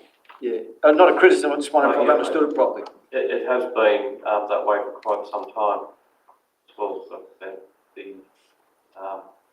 because it's volumetric measure of the weighbridge is down, not weight, so judged on a quarter of a cubic metre. That's we could review to have a look to see what what the measurement might come out at, just to try and make it more accurate. But it is a judgment call by the tile booth operator. And everyone's boot is different, so we've got a boot load underneath of green waste to the same process. If that wasn't pressed, Mayor, if that wasn't pressed, it'd look all right. It's just... It's based on a standard size gallons bank. Yeah. Yeah, I believe it's a distinction between how much asbestos you can remove domestically, and I think it's 10 square metres. So above that amount, you have to get in a professional. 10 square metres. I believe so, yeah. But maybe that's wrong. But anyway. Yeah, you have to work in cubic metres to do volume. I think it might be about the legal distinction between what people can remove in their own home, which is 10 square metres of asbestos, and then asbestos. This is talking about Just a bootload, stated Just a bootload of rubbish, yeah. Oh, sorry. But up, and it was just saying up to a quarter of a cubic metre. I just thought it'd be stuff if somebody wanted to argue about it. I mean, Yeah, can I just add that this is only a backup. Of course. And we haven't actually had to use volumetric measures for quite a number of years. Yep. So the weighbridge has actually been quite reliable and functional for quite a while. if it broke, I imagine the staff would be smart enough to say, oh, it's a bootload, away you go. Yeah. But Alderman Dunsby? Thank you. So if the item that you're having to take up there is more than 0.25 metres cubed and less than 3 tonnes, there's nothing in between. How do we know what that fee structure is? So the next one up is just truck 3 tonne to 7 tonne. What happens if they say, okay, that your bootload there we've determined is more than a quarter of a metre squared? How do people know what they're being charged? Through Mayor, they'd have to judge how many 0.25. Oh, they've got in there? Yeah. Okay, so it's multiples of that. Okay, thank you. That is the minimum charge though. Yes. And then it's multiples of. Okay, thank you. Any further discussion? I have a few questions. Talking about construction and demolition, industrial waste, and I think we may have given consideration as well to not accepting it at all. So were we sort of throwing up whether we increase the cost or not take it at all? And how did we come to that decision of accepting it rather than just deciding we're not going to take it anymore? Yeah, the cost structure, the fee increase is to act as a deterrent. We haven't got to the stage where we won't take it at all. That might come at a later stage, but at the moment it's trying to minimise waste through the fee structure itself. So is there any reason why we didn't just say we're not going to accept it at all? There's a transfer station there, go there. Only through the fee structure, we basically are increasing fees, and next year it may be a greater increase to deter it further. I guess if we're trying to deter it though, what I'm trying to get to, if we're trying to deter it, why not just not accept it at all? Unless, I guess it is a revenue source for us. So that's got to come into consideration as well, that if we don't accept it, it could impact on our revenue. It is a revenue source as well, but I guess the main aim is to minimise waste to the landfill. So maybe next year we'd consider that, seeing how this goes as a trial and whether. Yes, ma'am, could be a consideration. And what is the per tonne cost at Lutana? Do you know? Like, I know you have to be an account holder, go to that transfer station, but is by putting ours up 30%, is that going to be more than Lutana? At this stage, Mayor, I haven't seen their cost structure, but through some discussions, they are considering a similar fee increase. But it may be still slightly cheaper, but whether people take that option up or not, I can't say. But I believe they're going to be a little bit cheaper than our increase that we've undertaken. Because obviously it'll need to be, or it won't have the desired effect, right? Yeah. Okay. So will that increase, do you think that increase to $250 per tonne will be a sufficient deterrent based on the cost of? I can't say until I know what everyone else is going to increase their fees by. But we could review it again. If it's not effective, we could review it again. Yep, that's correct, ma'am. We could review it again. Can I just ask a question following that up? If the council chooses not to accept that waste, is there not a risk that people might just dump it? Which would mean dangerous contaminants could be out in our waterways or somewhere else. So I respectfully suggest it's safer at the tip. Pretty risky for a business to illegally dump though. Like we're This talking is about household commercial. No, we're talking about commercial here. Commercial and industrial waste. The research shows that that sort of behaviour of dumping would occur regardless of fee structures. People who are going to dispose of their waste properly will actually use the landfill. If they're inclined to actually do illegal dumping, they would do that regardless of fee structure. So that there has been a number of research papers put out that pretty much justifies or demonstrates that occurs because of behaviour rather than cost. The fact is they pass their cost on usually to their client rather than doing the work for. So that's comforting. Thank you. So if our costs are increasing by 6.5%, why aren't we increasing our fees by 6.5% for residential then? Because essentially otherwise we're just transferring it to rate rises, aren't we? Mayor, we had to estimate the amount of levy costs that we're going to incur in the first year the levy was introduced. So in estimating that, we had a little bit of flexibility that we readjusted or recalibrated, if you like, through the cost increase, so we didn't have to charge the full increase to balance out what we were charging for the levy. So we're actually able to cover the extra 1.5% for the coming year. We are. Right, okay. Because I was concerned that that's not going to be enough, and then we're just going to need to put rents up more to cover that impact, but you're saying we've got the funds there to be able to. So we've done some calculations including some growth, so additional houses that are coming online, and with the fee levy that we applied last year on curbside collection, like I said, we had a little bit of flexibility that we're able to keep the cost increase lower, and we still cover our costs next financial year. Thank you.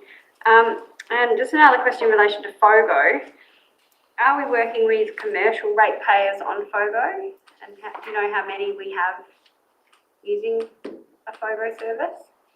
Not with FOGO, not for commercial at the moment, no. Not yet, but it is in our waste management strategy. To develop it for commercial users, something we could work towards, but it depends on what sort of responsibilities they actually have. A lot of the commercial operators actually bring it in bigger loads through to the landfill, and that goes on our green waste pile that we have to chip up at a later date. So are you talking the green FOGO bins that we can collect from commercial properties, or? Yeah. Yeah. At this stage, no, because a lot of the commercial properties don't have a lot of green waste or food waste. Oh, sorry, talk about supermarkets. Oh, well, and I was thinking like restaurants as well, Yeah, and pubs and. Not at this stage, because they actually have to handle their own waste through private arrangements with waste collection providers. Thinking about all the food scraps and stuff that would be wasted that could otherwise be composted. It's just a huge area for opportunity. Really. A few that we have spoken to have other arrangements for their food waste, so not necessarily all going in just to general waste, but it is something we could follow up on and pursue a bit further in the near future. Yeah, I know that was something that I raised for our waste management strategy, that and recycling at sporting clubs, which I think is another area that still needs a bit of focus. Recycling at sporting clubs is underway. We're waiting on our new rubbish truck that will have a dual receptacle so that we can collect general waste and recycling at the same time.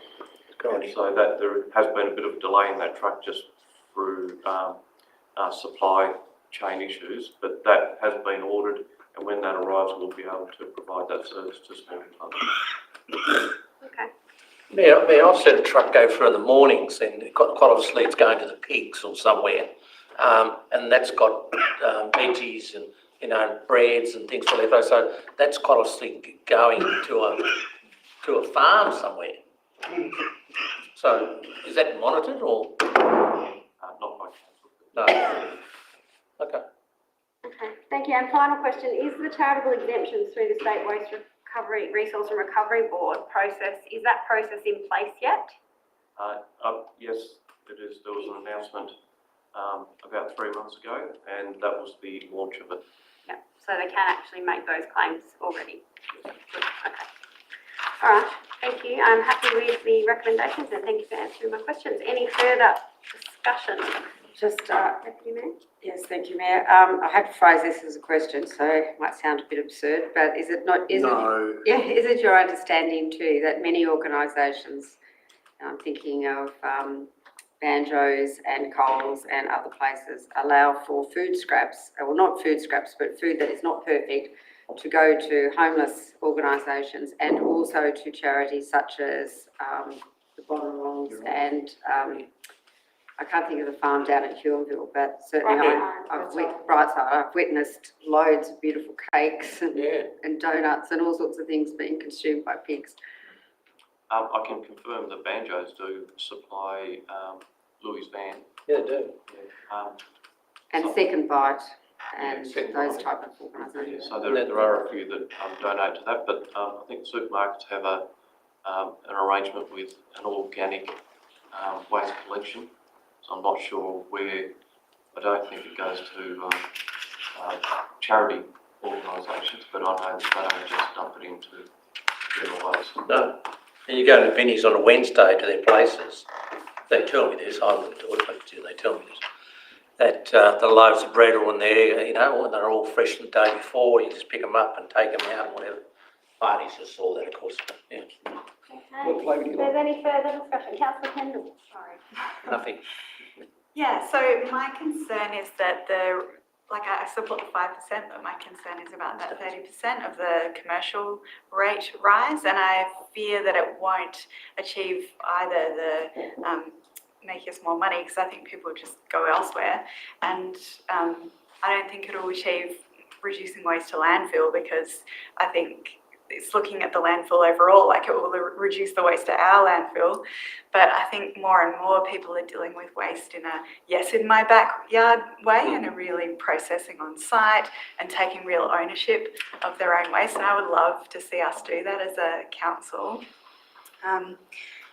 So I fear that people will go elsewhere, and I think we're really on a tipping point with that construction and demolition waste becoming quite valuable, and that actually, like, I know there's a lot of rubble and stuff, but there's also steel and timber and lots of reprocessable materials in there. So I fear it's a bad time to be driving people away from our landfill. And so my question is there any scope for us to reprocess and deal with that construction and demolition waste on site? Mayor, we already have an arrangement where we're sending off the demolition to a private operator. They're crushing it up and we're actually buying it back once it's processed. But the arrangement for us to send it away is that we don't pay any of the freight or processing cost, and it's not going in our landfill, and then we actually are using it for road base at a cheaper rate than what we would buy quarried gravel. So we are getting an advantage from that sort of waste, and it's not going into landfill. And it's supporting an operator who's actually set up a commercial venture out of it. Yeah. Wouldn't the fact that a commercial operator can afford, and a for-profit one can afford to be able to do that, mean that if we could do it on site ourselves, that we could reap those profits, and in other areas as well? Yeah, we actually did attempt to do that some years ago, but the cost of crushing and having a crusher outweighed the benefits we got. So there was a lot of the lease costs and a lot of breakdown costs and maintenance of changing the teeth. It wasn't a great venture. It's actually better to get an operator who's an expert at it and has the equipment that they're using for other quarrying and crushing, not specifically just for us. So it actually spreads the cost out and makes the product cheaper. So we actually have attempted to quarry material and crush concrete waste in the landfill. In fact, the quarry area where the new cell is was a result of where we actually extracted gravel and concrete waste and crushed it up and reused it. Thank you. Okay, that's a discussion. We're back to Mover, councillor Quick. Close debate.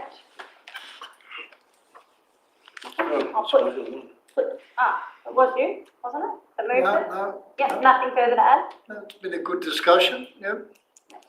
Excellent. I'll put the motion. Please raise your hand if you're for. That is Alderman Yaxley, councillor Quick, Alderman Dunsby, Deputy Mayor Sue Hickey, Mayor Thomas, Alderman King, Alderman Slade and Alderman Cockshut. And if you're against, councillor Kendall. The motion is carried. Moving on to item 16, council fees and charges for 23-24. We have a recommendation that council approve the fees and charges for the 23-24 financial year as detailed in the schedule of fees and charges forming attachment 1. Note that fees and charges for waste management and landfill are subject to approval as part of a separate report to this council meeting, and amend the schedule of fees and charges if necessary to reflect any changes to the recommended fees and charges for waste management and landfill arising from council's consideration of the separate report referred to in item 2. Have someone to move as a motion. Thank you, Alderman Dunsby. Someone to second. Alderman Cockshut. Alderman Dunsby. Thank you. The report, I believe, is self-explanatory. I don't think there's anything I wish to expand on any further. I'll just throw it open for discussion. Thank you. Thank you, Alderman Dunsby. Any discussion? Alderman Yaxley. Thank you, Mayor. Through you, just a question regarding, I'm assuming under the creative communities section there, we've got the increase. Does that part include the Moona Arts Centre? And is that Through you, Mayor, yes, that is the Moona Arts Centre. That's just the initial review they've done and the additional revenue they've already been able to establish. Yep.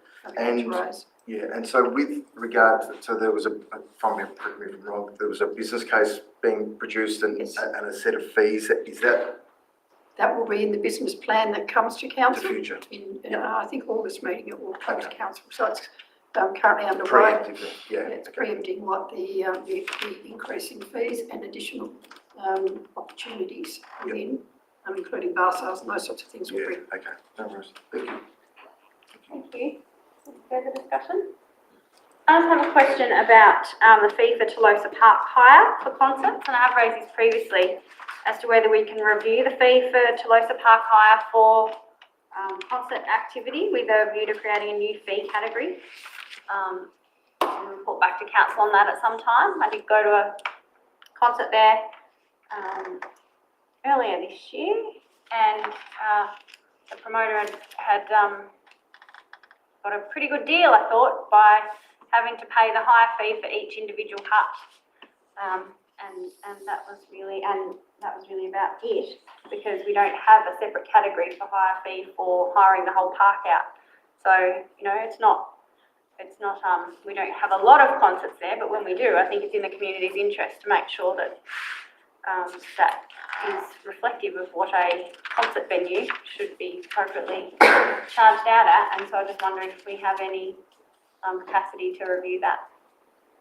Through you, Mayor, yes, I'll take that as a question and report back with any change to that. Thank you. We did have one there. We did. We used to have things up there that used to take up the whole block. So they would be on record somewhere. They go back probably 15 years ago, but there's a couple of events up there, and just what you just said, and they were charged quite a good commercial rate because they took over the whole lot. Thank you. Other than that, I'm happy to support the amended schedule of fees or the fees and charges schedule for the next financial year. Any further discussion? Alderman Dunsby, anything to close debate? No, nothing, thank you. I'll put the motion. Please raise your hand if you're on the floor. Carried unanimously. Item 17, request for long-term lease at Lutana Waste Transfer Station. We have three rather lengthy recommendations there. I won't read them out given the length. And do I have someone to move this as a motion? Councillor Quick. Someone to second? Alderman Dunsby. Councillor Quick. To me, it makes sense, rather than having a bits and pieces waste transfer station, to have the whole place upgraded to 21st century waste transfer station. It just the natural progression that should have happened years ago. And with McGroby's Gully and our landfill, you know, the lease life is basically 10 years down the track. To have something really well established that you see, and I know the one in Canberra, holy moly, it's state of the art, and all we have to do is go through all the bits and pieces under the various land titles and bits and pieces, and it can come to fruition. So the sooner we do it, the better. And one assumes Hobart Council will be 300% behind us as well. Thank you, Councillor Quick. Any further discussion? Alderman Cockshott. Thank you, Mayor. It's also noted here in the financial report that it'll be beneficial for the council because we receive a 50% share of the rental income. So given what's said in the report, I think it's a good thing. I echo Councillor Quick's comments. Thank you. Any further discussion? Alderman Exley. Thank you, Mayor. Through you, just I guess the comment's really important and critical that this lease agreement is done correctly. 20 years is a long time. I'll be in my 60s. Gee whiz. Crikey. Stop boasting. So, Let me get the calculator out, just check. anyway, but Life doesn't end. no, it doesn't. No, I've heard that before. I can tell the others stay 50-ish. So I guess it's just that it's critically important that whatever decision obviously made into the future that is good for our community and benefits our community long term.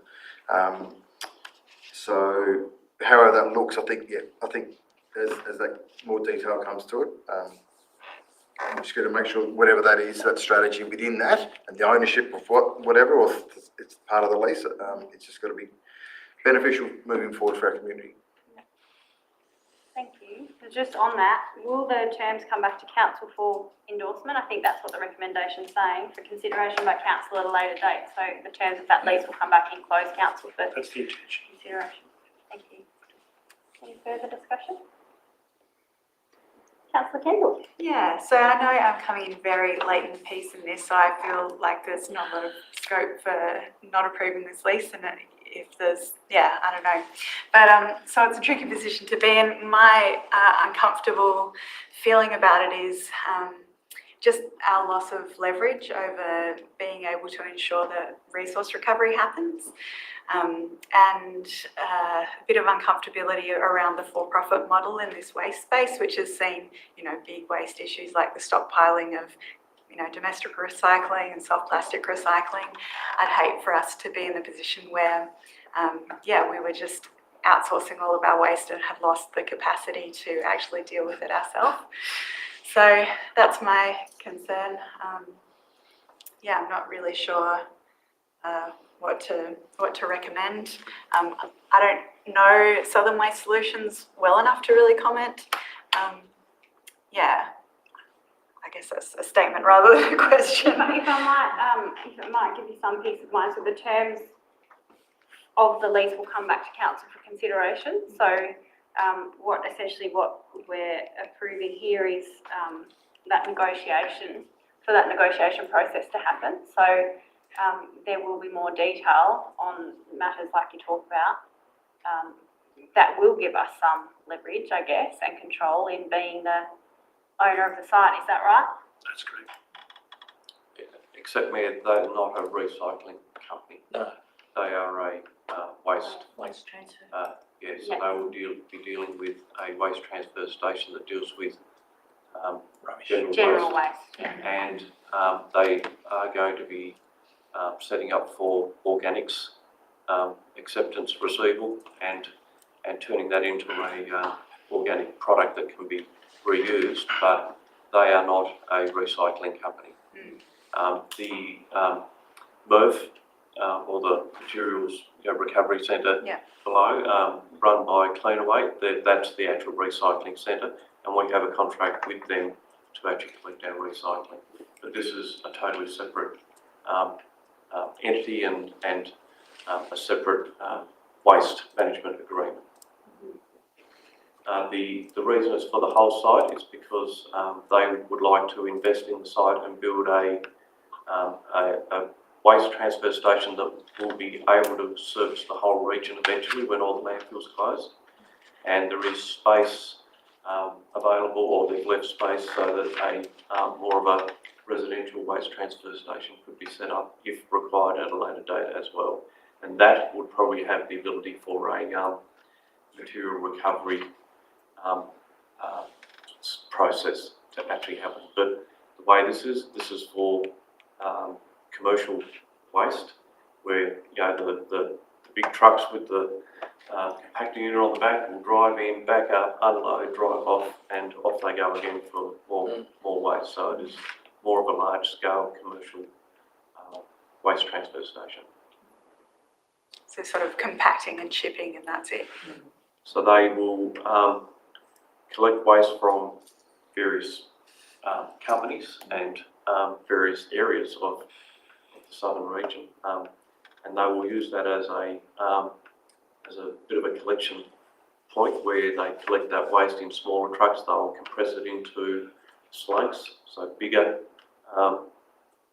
chunks of waste, stick it in the bigger trucks and cart it off to Copping, so that it's more efficient to do that, in the bigger capacity vehicles, so they're not doing as many loads.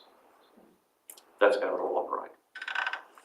The reason that they're seeking a 20-year lease now is because they still have a 10-year lease to run between Hobart and Glenorchy, but they want to invest large amount of funds into building this regional facility. And if they're going to invest that much money, they won't do it based on a 10-year lease. They want that security of a 20-year lease. Copping, we all know, is going to be the only landfill in the southern region in, I don't know, let's just say 15, 20 years if we can extend the life of our landfill. But if we can't, it might be 10 or 12 years. So I guess we are all gearing up and preparing for a regional waste transfer station to be built, and they're in the position to do that and invest the money so that councils don't have to invest that money. And that site does have a Crown order on it that it was actually given to Hobart and Glenorchy combined and can only be used for waste management purposes, a waste transfer station specifically. And is it true the rent's 50,000-ish a year? Or is that not allowed to be disclosed? Sorry. At the moment that we are getting a rent probably a bit higher than that, but it's split between both councils, but we'd be seeking to get valuation and see what the real commercial value of that whole property is, because they're only renting one parcel. So that site is made up of two titles, one small one, one large one, but it's divided into three parcels or three pits, if you like. And they're only renting one section at the moment, but to build this waste transfer station, they'll need to redirect roads, set up different levels, so they'll need, or they want the whole site, which works out probably better because you don't want too many other operations happening in there because they'd be in conflict or not operate safely with vehicles and people and loaders and things moving around. So they would actually like to take on the whole site for 20 years. Thank you. Any further discussion? I'd probably just like to acknowledge Councillor Kendall for being concerned and sharing her concerns about, how the council should be looking at waste into the future. But I guess we're in a dilemma where we could possibly find ourselves amalgamated with Hobart anyway, whether we like it or not. And on top of that, we have to look at the resources that we're physically capable of, and updating the heavy machinery and investment in dealing with this issue of waste is not something that the council currently can possibly do for the next 20 years. So as a council, we're faced with what we can do here and now. And I love your ideas of looking into the future and dealing with waste as a resource where we possibly can. But at the moment, we have to face the really real issue of the tip site that we have at the moment running out of time, and we have to have an alternative that's sustainable and palatable. And we've made baby steps as a council with the FOGO, encouraging people to recycle. We've got to bring the community along on a journey. So I encourage you to keep raising your voice. Thank you. Do we have evidence or need evidence that a redesigned facility will have capacity for all of Glenorchy and Hobart's waste? Like, that's what they're saying, but how can we be assured of that if we negotiate a long-term lease? Like, will that be something they'll have to demonstrate before we sign off on this? They are dealing with the waste of almost every other council in the southern region except for maybe three, but I know that they have collected data from all councils on our volumes, and they have done that so that they can plan for the waste transfer station. To start with, they won't build it at full capacity, but they will leave room in the structures and the sheds to actually increase the loading or unloading bays. But I guess we could ask them for some sort of verification of that data, but yeah, we know that they are actually doing some work and studies with KPMG to look at the amount of waste, population increases, what might be generated in the long-term future. So they are doing a fair bit of work in projecting future needs. I think in bringing that next report back to us, there is perhaps another level of information that we need to give us that comfort, you know, in making a decision to grant the long-term lease, and can perhaps go some way to addressing some of Councillor Kendall's concerns as well about, you know, acknowledging that it is a general waste facility, but you know, when you talk to the CEO, you sort of hear he is quite future focused and visionary and wants to be innovative. So it'd be interesting to hear some of the proposals they have for how they're going to run the place when that next report comes back to us, if we endorse it tonight. Yeah, they certainly see it as important to build in the spare capacity now rather than down the track. So as the Director said, they are looking to make those buildings sufficiently large to accommodate growth in future. For the life of the buildings, because you know eventually they'll probably have to redesign, you know, in another 50, 60 years' time. But I'll also qualify my statement about them being a waste management operator. They are looking at other ways of minimising their own waste as well. So it's not just about collecting and putting it all in the ground. They are looking at opportunities to do things with waste to minimise what goes into the ground. So I guess that's my main concern, just around our missed opportunity to be able to, but yeah, I hear all of the comments. Got to have the big bucks. Okay, there's no further discussion. I'll go back to the move of Councillor Quick. Anything to close debate? No, I'll put the motion. Please raise your hand if you're for. That is Alderman Yaxley, Councillor Quick, Alderman Dunsby, Deputy Mayor, Alderman King, Alderman Slade and Alderman Cockshut. Against Councillor Kendall, the motion is carried. Moving on to item 18, Local Government Association of Tasmania 2023 elections. I declared an interest, so I will vacate the chair and hand over to the Deputy Mayor to chair this item, which is not complicated at all, is it? My friend.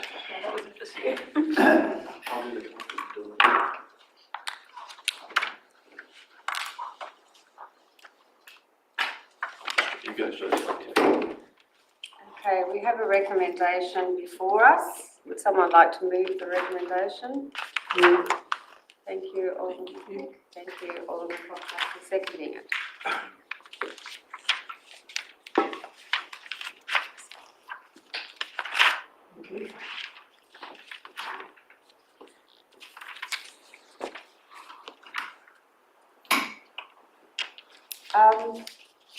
This is weird. It is.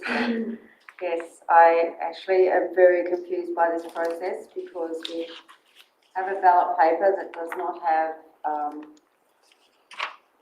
number 2 recommendation as the report suggested. Yeah. And I'm happy that it's not there because I think this should be an open process and we shouldn't be guided in any vote.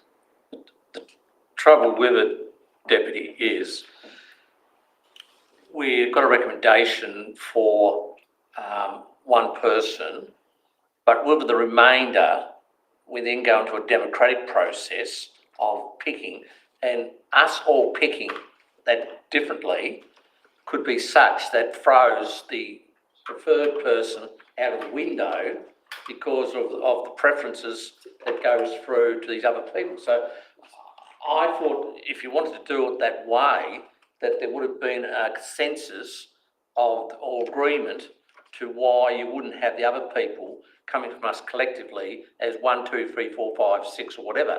Because does everybody understand what I'm talking about? Except that you're in dangerous territory if we start discussing things like that in open council. I appreciate that. Well, it's well. This is a secret ballot. this is a secret ballot, but we've been secret for the other 1, 2, 3, 4, 5, 6, the other 6 people. You only have to vote one. No, Says you number at least one box. You don't have to number the 6. That's right. Okay. That makes, that, I feel better I saw that. Yeah. Yeah, I didn't see that, Councillor Quick. It wasn't, to me, it was going to be very complicated. But no, I can live with that. Okay, Alderman Koch. I'm just confused myself now. So that point 2 is vote for Alderman Beck Thomas to be our first preference. And then 3 is conduct a secret ballot to determine second, third, fourth, fifth, and sixth. That's what I'm saying. But like Alderman Quick has just said, or Councillor, sorry, it says number at least one box. So what's something one person with number 1 and you can't get the preferences? That's exactly where I was looking at. I hadn't seen this through you, Deputy. I hadn't seen this, Councillor. And I was reading that preference last night, that point 3. If you want to put 1 to 6, you're entitled to. Point of order, Deputy, should we open this up for discussion for 5 minutes, because that's where it's going? I think that's a good process. So do we have a seconder for that? I'll vote. Thank you. Alderman Cockshott, supported by Alderman Slade. Thank you. Right, good. Yeah, I just think that...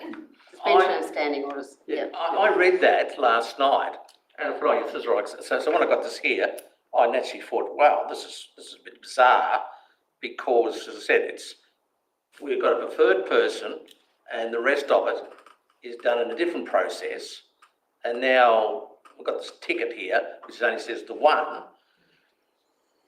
I've never seen it. I've never voted like this before in any of these. Thank you. Alderman Cockshott. If we all vote 1 for Mayor Thomas, and everyone puts 1 as per that instruction number, at least 1 box, we can't give out a second, third, fourth, fifth, sixth preferences. That's a hypothetical. I'm just saying that couldn't be the way it goes, right? Yes. It's a flawed process. I actually think it was, the report was faulty too in telling us who to vote for, when this is an open and secret process.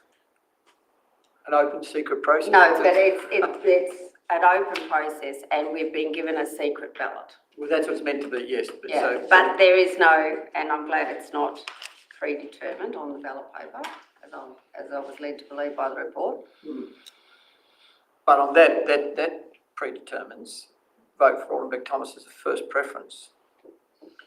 Deputy Mayor, could I just comment? The reason why item 2 in the recommendation is there is because item 2 and further down 2 in item 5 is that council nominated the mayor as for the position of president and nominated the Alderman Thomas for the position of on the General Management Committee. Yes, because we're put in a difficult position to do that. This should be enclosed as far as I'm concerned. So I can move that it be moved into closed council if that's a concern. Or the other way for the deputy is that we just have it there that we conduct a secret ballot to allocate that last one of the allocation of 1, 2, 3, 4, 5, 6, 7 and eliminate number 2. No, I mean, there's only 6 on this too. Oh, sorry, 6. I mean, if we, the 9 of us voted 1 for Beck Thomas, nothing else, did nothing else, she wouldn't get up. No, because we have 3 votes. We have 3 times. Other councils I know, that's what I'm saying. will do 2, 3, 4, 5 and 6. And, you know, Beck needs, if she wants to get up, she might need 32s. That's what they're 9 ones. Alderman Dunsby first. I was just actually going to ask, can the General Manager, could you actually explain the process so that we all understand it clearly of what will happen once we've done this vote? I just think that perhaps Councillor Quick may be a little confused of how this progresses forward. Just a point of order on that, and forgive me, Jen, for that, but I really think that if this is a secret ballot, all this, it ought to be moved into closed council, or am I wrong? And tell me I'm wrong and I'll be happy. It'd be a far better process, I Put a think. procedural motion I think we should. I don't know how we do that. Is foreshadow a motion or what? Right, okay. I'm going to take your foreshadowed motion. You're going to be seconded? I'll second Alderman. Right. I have a vote to move this into the closed. we're having a vote to move this motion into the closed. Closed council. Can I ask a question? Yes. Is there, what's the reason for moving it into closed? So no one's embarrassed. Okay. And it's a secret ballot, and it can't be very secret if we're talking about it like this. No. And the points I raised, Deputy, and the points Councillor raised are essential for that person to get up, because if they haven't got that support from the other people, she won't get there. No, that's right.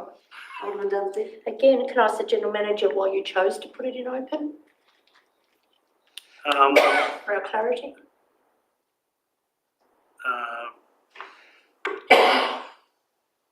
I'd like to see delete. Sounding like it's not a good idea. Anyway, it's a procedural motion. Yes. It is a procedural motion, so we have to move to a vote. So all those in favour of moving this item into the closed, please vote yes.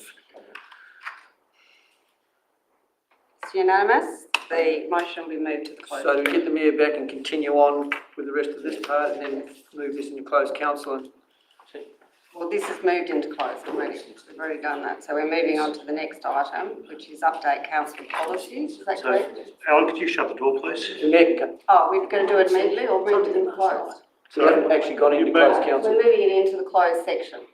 We haven't got into closed Right, council. open items. Yeah. But we're So not- we want to go on with open Why item. don't you just close it now and just do it? Well, that was our decision. Okay. Thank you. So we've got too much to get through tonight that the public is sitting up and waiting for. It So, continues the direction of the. yes. So it'll be moved into closed at the end of the open agenda. Yes, thank you very much. Right, so could we call the mayor back, please? Wherever she's gone.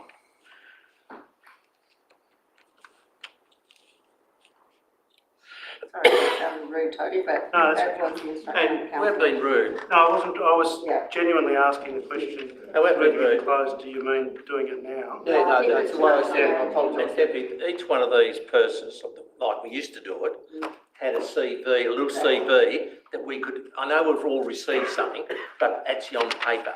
Yes, fair enough. Mayor, thank you. Mayor, we've decided to move that into the closed motion, so we're continuing because it's such a heavy agenda with the next one. So if you could take over again, please. Item 19, updated council policies. We have recommendation that council adopt the meeting procedures policy in attachment 2, adopt the elected member expenses policy in attachment 4, and adopt the elected member code of conduct policy in attachment 6. I want to move this as a motion, please. Thank you, Deputy Mayor. Someone to second, or Councillor Kendall, Deputy Mayor. I think it's fairly self-explanatory from the agenda, so I'm happy with all of those items, particularly around meeting procedures. There are really more updates in language, and I suggest anyone who hasn't read it do so. Any further discussion? Motion, please, if you're for. Carried unanimously. Sounds sudden.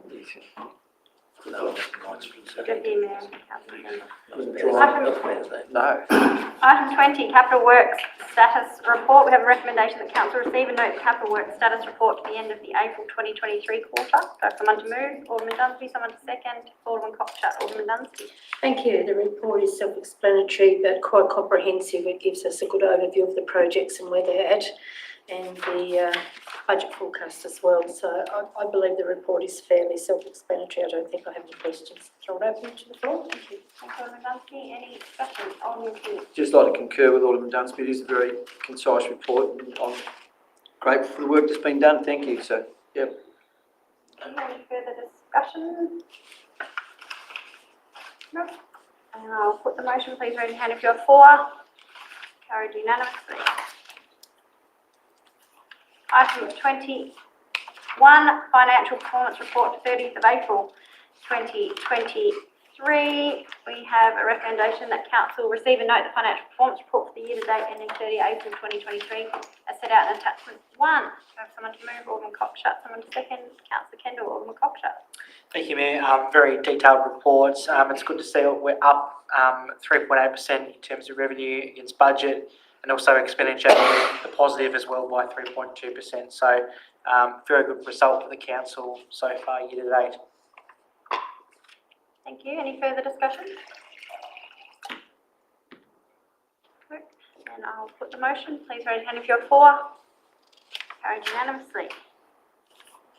Right, now we're on a roll. Item 22, Procurement and Contracts Monthly Report. Recommendation Councillor receive and note the Procurement Contracts Report relating to an exemption of $81,709.55, excluding GST, for the supply of Teams calling, noting Telstra is the only authorised provider of the service in Australia and as approved by the Director of Corporate Services. Moved Alderman Dunsby, seconded Alderman King. Alderman Dunsby. As explained in the recommendation, there is only one provider in this, so I'm happy to support it. Thank you. Thank you. Any further discussion?